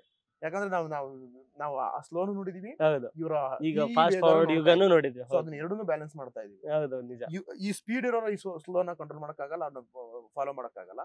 ಈ ಸ್ಲೋ ಆ ಸ್ಪೀಡ್ ನ ಕಂಟ್ರೋಲ್ ಮಾಡಕ್ಕಾಗಲ್ಲ, ಸ್ಲೋ ಮುಟ್ಟಕ್ಕೂ ಆಗಲ್ಲ. We are the greatest generation 90s kids. ನಿಜ. ಸೊ ಇದನ್ನೆಲ್ಲ ನಾವು ಇತಿಹಾಸ ತಿಳ್ಕೊಬೇಕಾಗುತ್ತೆ. ಆ ತರದ ಇತಿಹಾಸದ ನಿಟ್ಟಿನಲ್ಲಿ ನಮ್ಮ ಸಿನಿಮಾ ನಿಮಗೆ ಎಂಟೈರ್ ಸಿನಿಮಾ ನಿಮ್ಗೆ ಎಜುಕೇಶನ್ ಮಾಡುತ್ತೆ ಅಂತ ನಾನು ಹೇಳ್ತೀನಿ. ತುಂಬಾ ಒಳ್ಳೆ ಕಂಟೆಂಟ್ ಸಿನಿಮಾ. ನಿಮ್ಗೆ ಫಸ್ಟ್ ಟೈಮ್ ಬಂದು ಒಂದು ನರೇಷನ್ ಕೊಟ್ಟಾಗ ನೀವು ಯಾವೆಲ್ಲ ಎಲಿಮೆಂಟ್ಸ್ ನ ಚೆಕ್ ಮಾಡಿದ್ದು? ಅಂದ್ರೆ ಓಕೆ, ಈ ಸಿನಿಮಾನ ಒಪ್ಕೊಳ್ಳೋದಿಕ್ಕೆ ಕಾರಣಗಳಂತ ಇರುತ್ತಲ್ವಾ, 3-4 ಪಾಯಿಂಟ್ ಇರುತ್ತೆ, ಏನ್ ಅವೆಲ್ಲ ಅಂತ? ಸರ್, ಫಸ್ಟ್ ನನಗೆ ಸ್ಟೋರಿ ಇಷ್ಟ ಆಯ್ತು. ಅಂದ್ರೆ ಮೂವಿಗೆ ಬರ್ಬೇಕು ಅನ್ನೋದು ನನ್ನ ತಲೆಯಲ್ಲೇ ಇರ್ಲಿಲ್ಲ. ನಂದು ಕಂಪ್ಲೀಟ್ ಪ್ರೊಫೆಷನ್ ಬೇರೆ ಇತ್ತು, ನಾನು ಅಲ್ಲಿದ್ದೆ. ಬಟ್ ಎಂಟರ್ಟೈನ್ಮೆಂಟ್ ಕಡೆ ಡೆಫಿನೆಟ್ಲಿ ನಂಗೆ ತುಂಬಾ ಇಂಟ್ರೆಸ್ಟ್ ಇತ್ತು. ಅದಕ್ಕೋಸ್ಕರ ಆಂಕರಿಂಗ್ ಎಲ್ಲ ಮಾಡ್ಕೊಂಡಿದ್ದು. ಸೊ ಅದ್ರದ್ದು ನೆಕ್ಸ್ಟ್ ಲೆವೆಲ್ ಏನೋ ಸಿಕ್ತಿದೆ, ಆಪರ್ಚುನಿಟಿ ಬಂದಿದೆ ಅಂತ ಅಂದಾಗ ಸುಮ್ನೆ ಬ್ಲೈಂಡ್ ಆಗಿ ಏನೋ ಒಂದು ಆಪರ್ಚುನಿಟಿ ಬಂತು ಹೋಗ್ಬಿಡೋಣ ಅನ್ನೋದು ನನ್ನ ತಲೆನಲ್ಲಿ ಇರ್ಲಿಲ್ಲ. ಸೊ ಸ್ಟಾರ್ಟ್ ಮಾಡಿದ್ರೆ ಕರೆಕ್ಟ್ ವೇನಲ್ಲಿ ಸ್ಟಾರ್ಟ್ ಮಾಡ್ಬೇಕು. ಪ್ರೊಫೆಷನ್ ಅಂತ, ಈಗ ಬಿಸ್ನೆಸ್ ಆಗ್ಲಿ ಏನೇ ಆಗ್ಲಿ, ಶುರು ಮಾಡೋದು ದೊಡ್ಡದಲ್ಲ, ಅದನ್ನ ತಗೊಂಡು ಮುಂದಕ್ಕೆ ಹೋಗೋದು ತುಂಬಾ ದೊಡ್ಡ ವಿಷಯ. ಸೊ ಹಂಗಿದ್ದಾಗ ಇನಿಷಿಯಲಿ ತುಂಬಾ ಥಿಂಕ್ ಮಾಡಿದೆ. ನಾನು ಮನೆಯವ್ರ ಜೊತೆನೂ ಎಲ್ಲ ಡಿಸ್ಕಸ್ ಮಾಡಿದೆ. ಸೊ ನನ್ಗನ್ಸಿದ್ದು, ಈಗ ಮೂವಿ ಅಂತ ನಾನು ಹೋಗಿದ್ರು ಡೆಫಿನೆಟ್ಲಿ ನೋಡ್ತಿದ್ದೆ ಏನೇನಿದೆ, ಏನ್ ಕತೆ ಅಂತ ಹೇಳಿ. ಬಟ್ ಅದಾಗೆ ಅದು ನನ್ನ ಹುಡ್ಕೊಂಡ್ ಬಂದಿದೆ. ಎಸ್ಪೆಷಲಿ ಸಾವಿತ್ರಿ ಪಾತ್ರ ಮತ್ತೆ ಈ ನಮ್ಮ ಮೂವಿ ಕಂಟೆಂಟ್ ಇದೆಯಲ್ಲ, ಸೊ ಇನಿಷಿಯಲಿ ಹೊಸಬ್ರಿಗೆ ಈ ತರ ಸಿಗೋದು ತುಂಬಾನೇ ರೇರ್ ಅದು. ಸೊ ಅದಾಗೆ ಅದು ಆಪರ್ಚುನಿಟಿ ಬಂದಾಗ ನಾನು ಸ್ಟಾರ್ಟ್ ಮಾಡ್ಬೇಕು ಅಂತ ತುಂಬಾ ಸ್ಟ್ರಾಂಗ್ ಆಗಿ ಫೀಲ್ ಆಯ್ತು ನನಗೆ.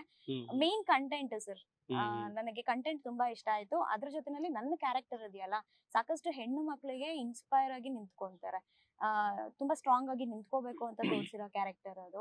ಆಮೇಲೆ ಅದೇ, ಈಗ ಅಂಬೇಡ್ಕರ್ ಅವ್ರ ಬಗ್ಗೆ ಎಲ್ಲ ನಾನು ಸ್ಕೂಲಲ್ಲಿ ಕಾಲೇಜ್ಗಳಲ್ಲಿ ಓದಿದ್ವಿ. ಏನು ಮ್ಯಾಕ್ಸಿಮಮ್ ಅಂದ್ರೆ ಕಾನ್ಸ್ಟಿಟ್ಯೂಷನ್ ಬರ್ದಿದ್ದಾರೆ, ತೀರಾ ಸಿಲೆಬಸ್. ಯಾಕೆಂದ್ರೆ ನಾನ್ ತಗೊಂಡಿದ್ದ ಸ್ಟ್ರೀಮೇ ಬೇರೆ, ಸೊ ಇರ್ಲಿಲ್ಲ ನಮ್ಗೆ, ಅಷ್ಟು ಮಾತ್ರ ಗೊತ್ತಿತ್ತು. ಯಾವಾಗ ಈ ಡಿಸ್ಕಷನ್ ಸ್ಟಾರ್ಟ್ ಆಯ್ತು ಮೂವಿದೆಲ್ಲ, ಒಂದೊಂದು ಆಕ್ಟ್ ಗಳ ಬಗ್ಗೆ ಕೇಳಿಸ್ಕೊಂಡಾಗ ನನಗ್ ತುಂಬಾನೇ ಖುಷಿ ಆಯ್ತು. ಇಷ್ಟೆಲ್ಲ ಇದ್ಯಾ, ನಮ್ಗೇನು ಗೊತ್ತಿರ್ಲಿಲ್ವಾ, ಕಲಿಯೋದ್ ಸಾಕಷ್ಟಿದೆ ಅಂತ ತುಂಬಾ ಅನಿಸ್ತು ನನ್ಗೆ. ಆಮೇಲೆ ಇವತ್ತು ನಾನು ಇಲ್ಲಿ ಕೂತು ಮಾತಾಡ್ತಿದ್ದೀನಿ ಅಂತ ಅಂದ್ರೆ ಅಂದ್ರೆ ನಾನೇ ಅಂತಲ್ಲ, ಯಾರೇ ಆಗ್ಲಿ ಹೆಣ್ಣು ಮಕ್ಳು ಇಷ್ಟು ಸ್ಟ್ರಾಂಗ್ ಆಗಿ ನಿಂತಿದ್ದಾರೆ ಅಂದ್ರೆ ಮೇನ್ ರೀಸನ್ ಅಂಬೇಡ್ಕರ್ ಅವರು. ಖಂಡಿತ ಖಂಡಿತ ಸೊ ಅವ್ರ ಬಗ್ಗೆ ಕೇಳಿಸ್ಕೊಳಕ್ ಸ್ಟಾರ್ಟ್ ಮಾಡಿದಾಗ ಹೌದಲ್ವಾ, ಕರೆಕ್ಟ್ ಅಲ್ವಾ, ಇದೆಲ್ಲ ನಾವು ಗೊತ್ತಿಲ್ದಲ್ಲ ಎಷ್ಟೋ ವಿಷಯ ಬ್ಲೈಂಡ್ ಆಗಿ ಯೋಚನೆ ಮಾಡ್ತಿರ್ತೀವಿ. ಯಾರೋ ಹೇಳಿದೆ ಕರೆಕ್ಟ್ ಅಲ್ವಾ, ನೀವ್ ಹೇಳ್ದಂಗೆ ಯಾವ್ದೋ ಒಂದ್ ಜಾತಿ ಅಥವಾ ಯಾವ್ದೋ ಇದಕ್ಕೆ ಸೀಮಿತ ಮಾಡ್ಬಿಟ್ಟಿರ್ತಾರೆ. ಹೌದಲ್ವಾ ಅಂತ ಅನಿಸ್ತಿರುತ್ತೆ. ಬಟ್ ಕರೆಕ್ಟ್ ಆಗಿ ಅವ್ರ ಬಗ್ಗೆ ನಾವು ತಿಳ್ಕೊಳಕ್ ಸ್ಟಾರ್ಟ್ ಮಾಡಿದಾಗ ತುಂಬಾನೇ ರಾಂಗ್ ನಾವ್ ಅನ್ಕೊಂಡಿದ್ದು ಅಂತ ಅವಾಗ ಅನ್ಸುತ್ತೆ. ಸೊ ಆ ಫೀಲ್ ನನಗಾಯ್ತು. ಸೊ ಆ ಕಂಟೆಂಟ್ ಎಲ್ಲ ಸ್ಟ್ರಾಂಗ್ ಆಗಿದ್ದಿದ್ರಿಂದ ಫಸ್ಟ್ ಮೂವಿ ಮಾಡಿದ್ರೆ ನಾನು ಇದ್ರಲ್ಲೇ ಫಸ್ಟ್ ಡೆಬ್ಯೂ ಆಗ್ಬೇಕು ನಾನು ಅಂತ ಹೇಳಿ ಡಿಸೈಡ್ ಮಾಡಿದ್ವಿ. So nice. ಸರ್ ನಿಮ್ಗೆ ನೀವು ಹೇಳಿದ್ರೆ 2 ಶೇಡ್ ಇದೆ ಅಂತ, ಒಂದು ಡಾನ್ ತರ ಇರ್ತೀರಾ, ಅಫ್ಕೋರ್ಸ್ ಟ್ರೇಲರ್ ಅಲ್ಲಿ ಟೀಸರ್ ಅಲ್ಲಿ ಆಕ್ಷನ್ ಎಪಿಸೋಡ್ಸ್ ಸಕ್ಕದ ಬಂದಿದೆ, ಅಂಡ್ ಇದೊಂದು ಲಾಯರ್ ಆಗಿ. ಸೊ ಎರಡಕ್ಕೂ ಅವ್ರದ್ದೇ ಆದಂತ ಒಂದು ನೇಚರ್ ಇರುತ್ತೆ. ಎರಡನ್ನು ಬ್ಯಾಲೆನ್ಸ್ ಮಾಡೋದು ತುಂಬಾ ಕಷ್ಟ ಇರುತ್ತೆ, ಎಸ್ಪೆಷಲಿ ಆ ಪಾತ್ರಕ್ಕೆ. ಲಾಯರ್ ಆಗಿದ್ದಾಗ ಹೇಗಿರ್ತಾರೆ, ಡಾನ್ ತರ ಒಂದು ಹೋರಾಟಗಾರರಾಗಿದ್ದಾಗ ಹೇಗಿರ್ತಾರೆ ಅಂತ ನಿಮ್ಗೆ ಅದು ಬ್ಯಾಲೆನ್ಸ್ ಮಾಡೋದು ಹೆಂಗ್ ಅನ್ಸ್ತು? ತುಂಬಾ ಈಸಿ ಇದೆ. Okay. ಲಾಯರ್ ಆಗಿದ ತಕ್ಷಣ ನನಗೆ ಕೋರ್ಟ್ ನೆನಪಾಗುತ್ತೆ. ಕೋರ್ಟ್ ಸಿನಾರಿಯೋ ಅಲ್ಲಿ ಹೆಂಗಿರ್ಬೇಕು ಆ ಸಿನಿಮಾ. ನಾನು ಅಗೇನ್ ಯಾವಾಗ್ಲೂ ಹೇಳ್ತೀನಿ, ನಮ್ಗೆ ಎಸ್ಪೆಷಲಿ ನಮ್ಗೆ ರಂಗಭೂಮಿ ಕಲಾವಿದರಿಗೆ ನೀವು ಕಾಸ್ಟ್ಯೂಮ್ ಹಾಕ್ಬಿಟ್ರೆ ನಂಗೆ ಆ ಫೀಲ್ ಬಂದ್ಬಿಡುತ್ತೆ. ನಾನು ಒಂದು ರಾಜನ್ ಕಾಸ್ಟ್ಯೂಮ್ ಆದ್ರೆ ನಾನು ಆಟೋಮೆಟಿಕ್ ಹಿಂಗ್ ಬಂದ್ಬಿಡುತ್ತೆ. ಸರಿನಾ? ಕುಚ್ಚಲ್ ಒಂದು ಕಾಸ್ಟ್ಯೂಮ್, ನಿಮ್ಗೆ ಕಾಸ್ಟ್ಯೂಮೇ ನಿಮ್ಗೆ ಇಂಡಿಕೇಟ್ ಮಾಡ್ಬಿಡುತ್ತೆ ನೀನ್ ಯಾರು ಅಂತ.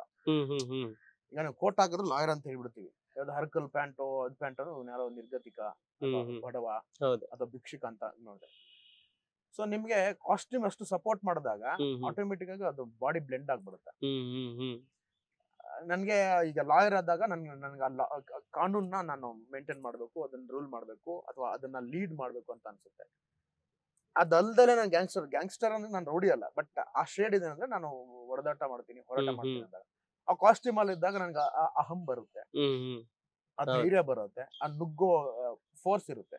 ಸೊ ಹಂಗಾಗಿ 2 ಡಿಫ್ರೆಂಟ್ ಇದನ್ನ ನನ್ಗೆ ಆಕ್ಚುಲಿ ಕಷ್ಟ ಆಗಿಲ್ಲ ಅದು. ಹಂಗ್ ನೋಡಂಗಿದ್ರೆ ನಮ್ಗೆ ಈ ಲವ್ ಜಾನರ್ ಸ್ವಲ್ಪ ಕಷ್ಟ. ನೀವೇನಾದ್ರು ಹೇಳ್ಕೊಟ್ರ ಹಿಂಗ್ ನೋಡಿ ಸರ್ ಹಂಗ್ ನೋಡಿ ಸರ್ ಅಂತ? ಇಲ್ಲ, ಇಬ್ಬರಿಗೂ ಡೈರೆಕ್ಟರ್ ಹೇಳ್ಕೊಟ್ರು. ಆಕ್ಚುಲಿ ಒಂದು ಅಂದ್ರೆ ಆಲ್ರೆಡಿ ಗೊತ್ತಿದೆ, ಒಂದಷ್ಟು ಮೀಡಿಯಾನಲ್ಲಿ ನಮ್ ಡೈರೆಕ್ಟರ್ ಹೇಳ್ಬಿಟ್ಟಿದ್ದಾರೆ ಕುತ್ಕೊಂಡು, ಅಯ್ಯೋ ಇವ್ರಿಬ್ಬರನ್ನು ಕೂರಿಸ್ಕೊಂಡು ಅದೊಂದು ಸಾಂಗ್ ಶೂಟ್ ಮಾಡೋದ್ರೊಳಗೆ ಸಾಕಾಗೋಯ್ತು ಅಂತ. ಆಕ್ಚುಲ್ ಆಗಿ ಇಬ್ಬರಿಗೂ ಫೀಲ್ ಆಯ್ತದ. ನಾನ್ ಇವ್ರು ಮೋಸ್ಟ್ಲಿ ಈಸಿಯಾಗಿ ಮಾಡ್ಬಿಡ್ತಾರೆ ಅಂತ ಅನ್ಕೊಂಡಿದ್ದೆ. ನನಗೂ ಎಕ್ಸ್ಪೀರಿಯನ್ಸ್ ಇಲ್ಲ ಸರ್. ಆಮೇಲೆ ಅಗೇನ್ ಎಕ್ಸ್ಪೀರಿಯನ್ಸ್ ಇರ್ಬೇಕು ಆಗಿಲ್ಲ ನಿಮ್ಗೆ. ಅಗೇನ್ ಇಟ್ಸ್ ಆಕ್ಟ್, ನಿಮ್ಗೆ ಎಕ್ಸ್ಪೀರಿಯನ್ಸ್ ಬೇಕಾಗಿಲ್ಲ. ಬಟ್ ಕೆಲವೊಂದ್ಸತಿ ಏನಾಗುತ್ತೆ ಅಂದ್ರೆ, ಬಟ್ ನಾವ್ ಎಷ್ಟೇ ಬಾಂಡಿಂಗ್ ಅಲ್ಲಿ ಇದ್ರು ಕೆಲವೊಂದ್ ಲಿಮಿಟ್ ದಾಟಿದಾಗ ನಮ್ಗೆ ಅನ್ಕಂಫರ್ಟಬಲ್ ಫೀಲ್ ಆಗುವಂತದ್ದು ಅಥವಾ ಏನೋ ಒಂದ್ ಶುರು ಆಗ್ಬಿಡುತ್ತೆ. ಅಲ್ಲೂ ಇನ್ನೊಂದೇನೋ ಬಾಂಡಿಂಗ್ ಬೇಕು ಅಂತ. ಅಗೇನ್ ನಾವು ಸ್ವಲ್ಪ ಇಳಿದು ಅಂದ್ರೆ ಆ ಮನಸ್ಥಿತಿಯಿಂದ ಇನ್ ಸ್ವಲ್ಪ ಹೊರಗ್ ಬಂದು, ನಾವು ಆ ಬಾಡಿಯಿಂದ ಸ್ವಲ್ಪ ಹೊರಗ್ ಬಂದು ಆಕ್ಟಿಂಗ್ ನ್ಯಾಚುರಲ್ ಆಗಿ ಮಾಡ್ಬೇಕು ಅಂದ್ರೆ ಸ್ವಲ್ಪ ನಾವು ಆ ಮೈ ಚಳಿ ಬಿಟ್ಟು ಆಕ್ಟ್ ಮಾಡ್ಬೇಕಾಗುತ್ತೆ. ಆ ನಿಟ್ಟಿನಲ್ಲಿ ಫಸ್ಟ್ ಡೇ ನಮ್ಗೆ ಆತರ ಅನ್ಸಿ ನಮ್ ಡೈರೆಕ್ಟರ್ಗೆ ಇದೇ ಫೋರ್ಸ್ ಅಲ್ಲಿ ಮಾಡ್ಬಿಟ್ರೆ ಚೆನ್ನಾಗ್ ಬರಲ್ಲ ಅಂತ ಇಮಿಡಿಯೇಟ್ ಆಗಿ ಎಲ್ಲ ಸೆಟಪ್ ಹಾಕೊಂಡು ಶೂಟ್ ಕ್ಯಾನ್ಸಲ್ ಮಾಡಿದ್ವಿ ಸರ್ ನಾವು. ಅಗೇನ್ ಒಂದು 2 days ಬ್ರೇಕ್ ತಗೊಂಡು ಮತ್ತೆ ಹೇಳ್ಕೊಟ್ಟಿದ್ದು ಕೂಡ ಬ್ರೇಕ್ ಅಲ್ಲಿ ಹೇಳಿಲ್ಲ ಅವರು. ಡೈರೆಕ್ಟ್ ಶೂಟಿಂಗ್ ಬಂದಾಗ ಇಷ್ಟು ಸೀನ್ ಎಕ್ಸ್ಪ್ಲೈನ್ ಮಾಡ್ಬಿಟ್ಟು ಈ ಕ್ಯಾರೆಕ್ಟರ್ ಹಿಂಗೆ ಅಂತ ಹೇಳ್ತಾ ನಮಗೆ ಅರ್ಥ ಆಗಿದ್ದು ಅಂದ್ರೆ ಅವರು ಹೇಳ್ತಾ ಆ ಪಾತ್ರಕ್ಕೆ ಹೋಗೋರು, ಅವ್ರ ಆಕ್ಟ್ ಮಾಡಿ ತೋರ್ಸೋರು. ನಮ್ ಡೈರೆಕ್ಟ್ರು ಹೇಳ್ತಾ ಪಾತ್ರಕ್ಕೆ ನಮ್ಗೆ ಅದನ್ನ ಓಹೋ ಅನಿಸ್ತಾ ಇತ್ತು. ಅಂದ್ರೆ ಅದವ್ರಿಗೆ ರಿಯಲ್ ಎಕ್ಸ್ಪೀರಿಯನ್ಸ್ ಈ ಫೀಲ್ಡ್ ಅಂದ್ರೆ ಅನುಭವಕ್ಕೆ ಆಗಿರುವಂತದ್ದು. ಈ ಪರ್ಟಿಕ್ಯುಲರ್ ಪೋರ್ಷನ್ ಅವ್ರು ಸಿನಿಮಾ ಮೂಲಕ ಹೇಳಿದ್ದಾರೆ. ಹಂಗಾಗಿ ನಮ್ಗೊಂದ್ ಸ್ವಲ್ಪ ಅವಾಗ ಒಂದು ಐಡಿಯಾ ಬಂತು ನಮ್ಗೆ. ಓಕೆ, ಸಾವಿತ್ರಿ ಸರ್ ಹಳೆ ಗರ್ಲ್ ಫ್ರೆಂಡ್, ಅವ್ರನ್ನ ಇಲ್ಲಿ ಕರ್ಕೊಂಡ್ ಬರೋದ ಟ್ರೈ ಮಾಡ್ತಿದ್ದಾರೆ. ಅವ್ರ ಏನ್ ಮಾಡ್ತಿದಾರೆ ಜಸ್ಟ್ ನಾವ್ ಅದನ್ನ ಎನಾಕ್ಟ್ ಮಾಡಿದ್ರೆ ಸಾಕು ಅಂತ ಅವಾಗ ಅರ್ಥ ಆಯ್ತು ನಮ್ಗೆ.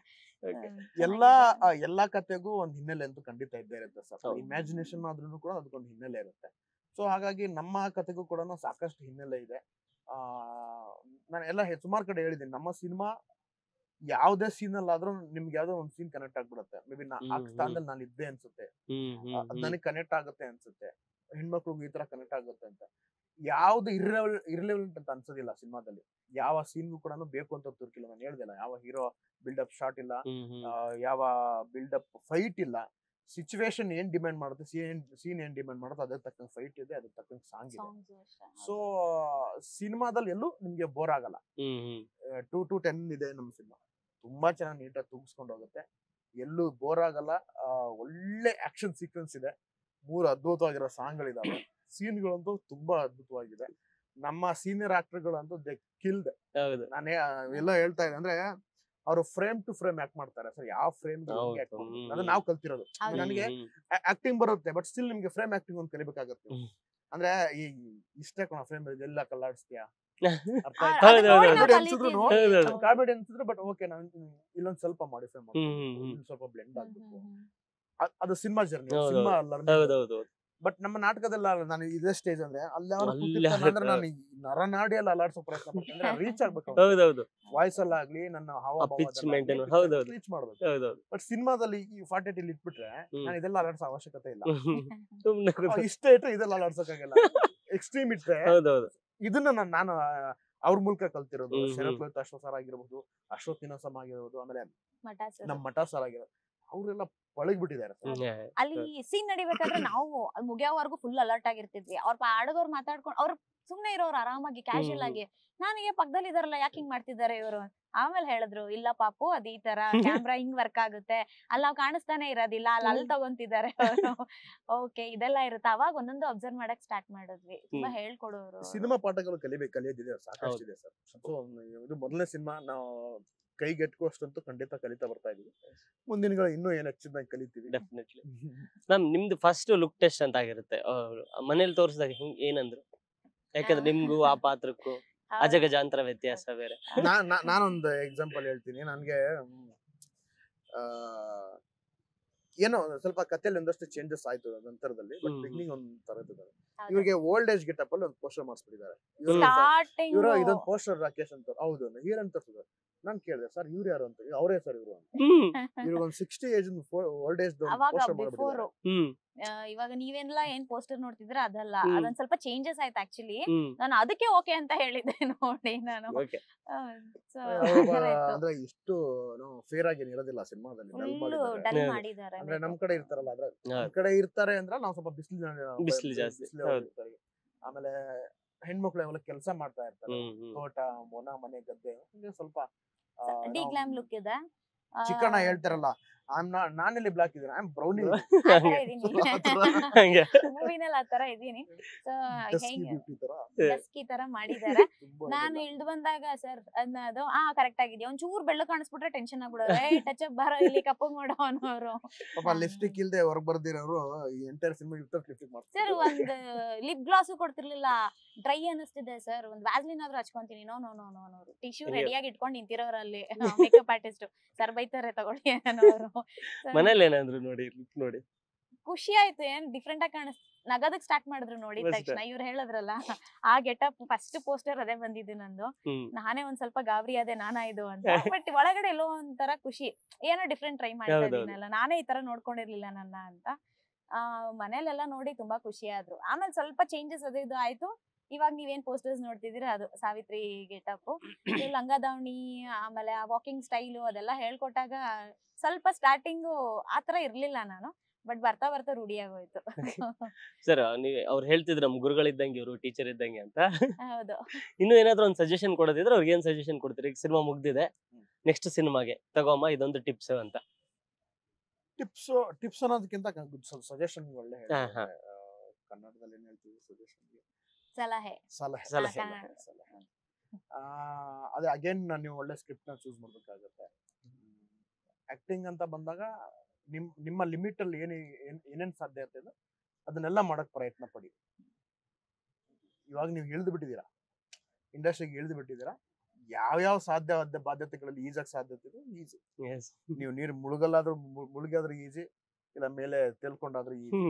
ದಡ ಪ್ರಯತ್ನ ಪಡಿ. ಸಹಜ, ಈಗ ಸಿನಿಮಾ ಅಂತ ಬಂದಾಗ ನಿಮ್ಗೆ ಒಂದಷ್ಟು ಏರಿಳಿತಗಳು, ಫೇಲ್ಯೂರ್ಸ್ಗಳು ಬರಬಾರ್ದು. ಇನ್ ಕೇಸ್ ಬಂದ್ರು ಅದನ್ನು ಸೇಮ್ ಮನಸ್ಥಿತಿನ ಅಕ್ಸೆಪ್ಟ್ ಮಾಡುವಂಥದ್ದು. ಬಟ್ ಅವ್ರು ತುಂಬಾ ಗಟ್ಟಿ ಇದಾರೆ ಆ ವಿಷಯಕ್ಕೆ. ಲೈಕ್ ಫೇಲ್ಯೂರ್ ಗಿಲ್ಲೂರ್ ಅನ್ನೋದು business is a business Mann, ಅವ್ರಿಗೆ ಗೊತ್ತು. ಅಂದ್ರೆ ಲೈಕ್ ಯಾವ್ದನ್ನ ಹೇಗೆ ಸಿನಿಮಾ ಸ್ವಲ್ಪ ಬೇರೆ ಜೋನರ್, ಅದನ್ನ ಸ್ವಲ್ಪ ಒಳ್ಳೆ ಒಳ್ಳೆ ಒಳ್ಳೆ ಒಳ್ಳೆ ನಿರ್ಧಾರಗಳು, ಗುಡ್ ಡಿಸಿಷನ್ಸ್ಗಳು ಆಗ್ಲಿ ಅಂತ ನಾನು ಹೇಳ್ತೀನಿ ಸೂಪರ್. ಥ್ಯಾಂಕ್ ಯು ಅಲ್ಲ ಗುರು ಕಾಣಿಕೆ ಏನ್ ಕೊಡಲ್ವಾ ಇಷ್ಟೆಲ್ಲ ಹೇಳಿದ್ಮೇಲೆ? ಸರ್. ಫ್ರೆಂಡ್ಶಿಪ್ ದೊಡ್ಡ ಕಾಣಿಕೆ sir. Super sir. Cinema release ಆಗ್ತಿದೆ ಡಿಸೆಂಬರ್ 6ಕ್ಕೆ. ಹೌದು. ನೀವು ಹೇಳಿದಾಗೆ ನಿಜವಾಗ್ಲೂ ಅಂಬೇಡ್ಕರ್ ಅವರು ಯಾರು ಅಂತ ಇದ್ ನೋಡಿದ್ರೆ ಗೊತ್ತಾಗತ್ತೆ ಅಂತ ಹೇಳಿದ್ರಿ. ಅಂದ್ರೆ ಅವ್ರ ನಿಜವಾದ ಕೆಲಸಗಳು ಎಷ್ಟೆಲ್ಲ ಇದೆ, ಎಷ್ಟೆಲ್ಲ ಒಳ್ಳೇದ್ ಮಾಡಿದ್ದಾರೆ, ಆ ಕಾಯ್ದೆಗಳು ಯಾಕೆ ತಂದಿದ್ದಾರೆ, ಅದ್ರ ಸಾಧ್ಯತೆ ಬಾಧ್ಯತೆಗಳೇನು ಅಂತ ಅದೆಲ್ಲವನ್ನು ಕೂಡ ವಿಟ್ನೆಸ್ ಮಾಡೋದಕ್ಕೆ ಜನ ರೆಡಿ ಇದ್ದಾರೆ. ಸೊ ಆಡಿಯನ್ಸ್ ಏನ್ ಹೇಳ್ತೀರಾ ಅಂತ? ಅಗೇನ್ ಎಲ್ರಿಗೂ ನಮಸ್ಕಾರ. ಧೀರ ಭಗತ್ ರಾಯ್ ಸಿನಿಮಾ ಕಂಟೆಂಟ್ ಅನ್ನ ಕಮರ್ಷಿಯಲ್ ಮಾಡ್ಕೊಂಡು ಅದ್ಭುತವಾದ 3 ಸಾಂಗು, 4 ಫೈಟ್ಗಳು, ಆಮೇಲೆ ಅಂಬೇಡ್ಕರ್ ಕೊಟ್ಟಿರ್ತಕ್ಕಂಥ ಸಂವಿಧಾನದ ಅಡಿಯಲ್ಲಿ ಉಳುವವನೇ ಭೂವಡೆ ಅನ್ನೋ ಕಾಯ್ದೆ ಬಂದ ನಂತರದ ಏನೆಲ್ಲ ರಾಜಕೀಯ ಬೆಳವಣಿಗೆ ಆಯ್ತು ಅದನ್ನ ತುಂಬಾ ಅಚ್ಚುಕಟ್ಟಾಗಿ ವಿತ್ ಲಾ ಮೂಲಕ ಈ ಸಿನಿಮಾ ಹೇಳುತ್ತೆ. ಹಾಗೆ ನಾನು ಆಗ್ಲೇ ಹೇಳಿದೆ, ಸಿನಿಮಾದಲ್ಲಿ ಕುವೆಂಪು ಅವರ ಮಂತ್ರಮಾಂಗಲ್ಯ ಇದೆ. ರೈತ ಹೋರಾಟದ ಒಂದು ಎಲಿಮೆಂಟ್ಸ್ ಅಲ್ಲಿ ನಿಮಗೆ ಪುಟ್ಟಣ್ಣವ್ರು ಕಾಣಿಸ್ಕೋತಾರೆ, ನಂಜುಂಡಸ್ವಾಮಿ ಅವ್ರು ಕಾಣಿಸ್ಕೋತಾರೆ, ಕುವೆಂಪು ಅವ್ರು ಕಾಣಿಸ್ಕೋತಾರೆ, ಶಾಂತವೀರ ಗೋಪಾಲ್ ಗೌಡ್ರು ಕಾಣಿಸ್ಕೋತಾರೆ. ಇದು ಯಾವ್ದನ್ನು ನೀವು ಮಿಸ್ ಮಾಡ್ಕೊಂಡ್ರೆ ಖಂಡಿತ ನಿಮ್ದು ಲಾಸು. ಒಂದ್ಸತಿ ಸಿನಿಮಾ ನೋಡಿ, ಏನೇ ರಿವ್ಯೂ ಕೊಡೋದಿದ್ರು, ಏನೇ ಬರೆಯೋದಿದ್ರು, ಏನೇ ಹೇಳೋದಿದ್ರು, ಒಂದ್ಸತಿ ಸಿನಿಮಾ ನೋಡಿ. ನೀವು ಸಿನಿಮಾ ನೋಡಿ ಕೊಡುವಂತ ಎಲ್ಲ ರಿವ್ಯೂಗೂ ಎಲ್ಲ ಕಮೆಂಟ್ಗಳನ್ನ ಖಂಡಿತ ನಾವು ಅಕ್ಸೆಪ್ಟ್ ಮಾಡೋಕೆ ಬದ್ಧರಾಗಿರ್ತೀವಿ.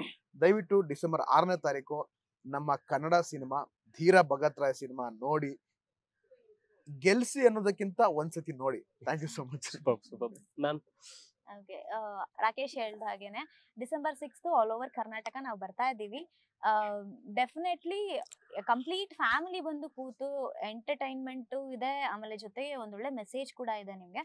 ಸೊ ದೊಡ್ಡವರಿಂದ ಚಿಕ್ಕವರವರೆಗೂ ಕೂತು ನೋಡೋ ಅಂತಹ ಫಿಲಮು. ಸಾಕಷ್ಟು ವಿಷಯಗಳನ್ನ ತಿಳ್ಕೊಂತಾ ಹೋಗ್ತೀರಾ ನೀವು ಇನ್ ಕೇಸ್ ನಮ್ಮ ಮೂವಿ ಇನ್ನು ಯಾವ್ದು ಅಂತ ಗೊತ್ತಾಗಿಲ್ಲ ಅಂತ ಅಂದ್ರೆ ಯೂಟ್ಯೂಬ್ ಅಲ್ಲಿ ಹೋಗಿ ಧೀರ ಭಗತ್ ರಾಯ್ ಅಂತ ಟೈಪ್ ಮಾಡಿದ್ರೆ ನಿಮ್ಗೆ ನಮ್ಮ ಮೂವಿ ಟ್ರೈಲರ್, ಟೀಸರ್ ಹಾಗೆ ಸಾಂಗ್ ಎಲ್ಲ ಸಿಗುತ್ತೆ. ಡೆಫಿನೆಟ್ ಆಗಿ ಅದನ್ನ ನೋಡ್ತಿದ್ದಂಗೆ ಅವ್ರು ಬರ್ತಾರೆ ಅನ್ನೋ ಕಾನ್ಫಿಡೆನ್ಸ್ ನನಗಿದೆ. ಯಾಕೆಂದ್ರೆ ಅದನ್ನ ನೋಡಿರೋರೆಲ್ಲ ನನಗೆ ಪಾಸಿಟಿವ್ ಆಗಿ ಕಮೆಂಟ್ ಮಾಡ್ತಿದ್ದಾರೆ, ಹೇಳ್ತಿದ್ದಾರೆ. ಸೊ ಒಂದು ಸಲ ನೋಡಿ, ಡಿಸೆಂಬರ್ 6 ನಾವು ಬರ್ತಾ ಇದೀವಿ. ನಿಮ್ಮ ಎಂಟೈರ್ ಫ್ಯಾಮಿಲಿ ಜೊತೆ ಬಂದು ನಮ್ಮ ಮೂವಿನ ನೋಡಿ ನಮ್ಮಂತ ಹೊಸಬರಿಗೆ ಸಪೋರ್ಟ್ ಮಾಡಿ. ಡೆಫಿನೆಟ್ಲಿ ಡಿಸೆಂಬರ್ 6ಕ್ಕೆ ನಾವು ಕೂಡ ಬರ್ತೀವಿ. All the very best cinema ತಂಡಕ್ಕೆ ಮತ್ತು ನಿಮ್ಗೂ ಕೂಡ. ನಿಮ್ಮ ಮೊದಲ ಹೆಜ್ಜೆ ತುಂಬಾ ದೊಡ್ಡ ಹೆಜ್ಜೆ ಆಗಿದೆ. ಮಾಧ್ಯಮ ಮಿತ್ರರ ಎಲ್ಲರ ಸಪೋರ್ಟ್ ನಮ್ಗೆ ದಯವಿಟ್ಟು ಖಂಡಿತ. ಬೇಕು. ಹೌದು. ಯಾವಾಗ್ಲೂ ಜೊತೆಗೆ ಇರ್ತೀರಂತ ಭಾವಿಸಿದೀವಿ. ಡೆಫಿನೆಟ್ಲಿ ನಿಮ್ಮ ಮೊದಲ ಹೆಜ್ಜೆ ತುಂಬಾ ದೊಡ್ಡ ಮಟ್ಟದಲ್ಲಿ ಸಬ್ ಮಾಡ್ಲಿ ಅಂತ ಹೇಳ್ತಾ thank you so much. Thank you. Thank you.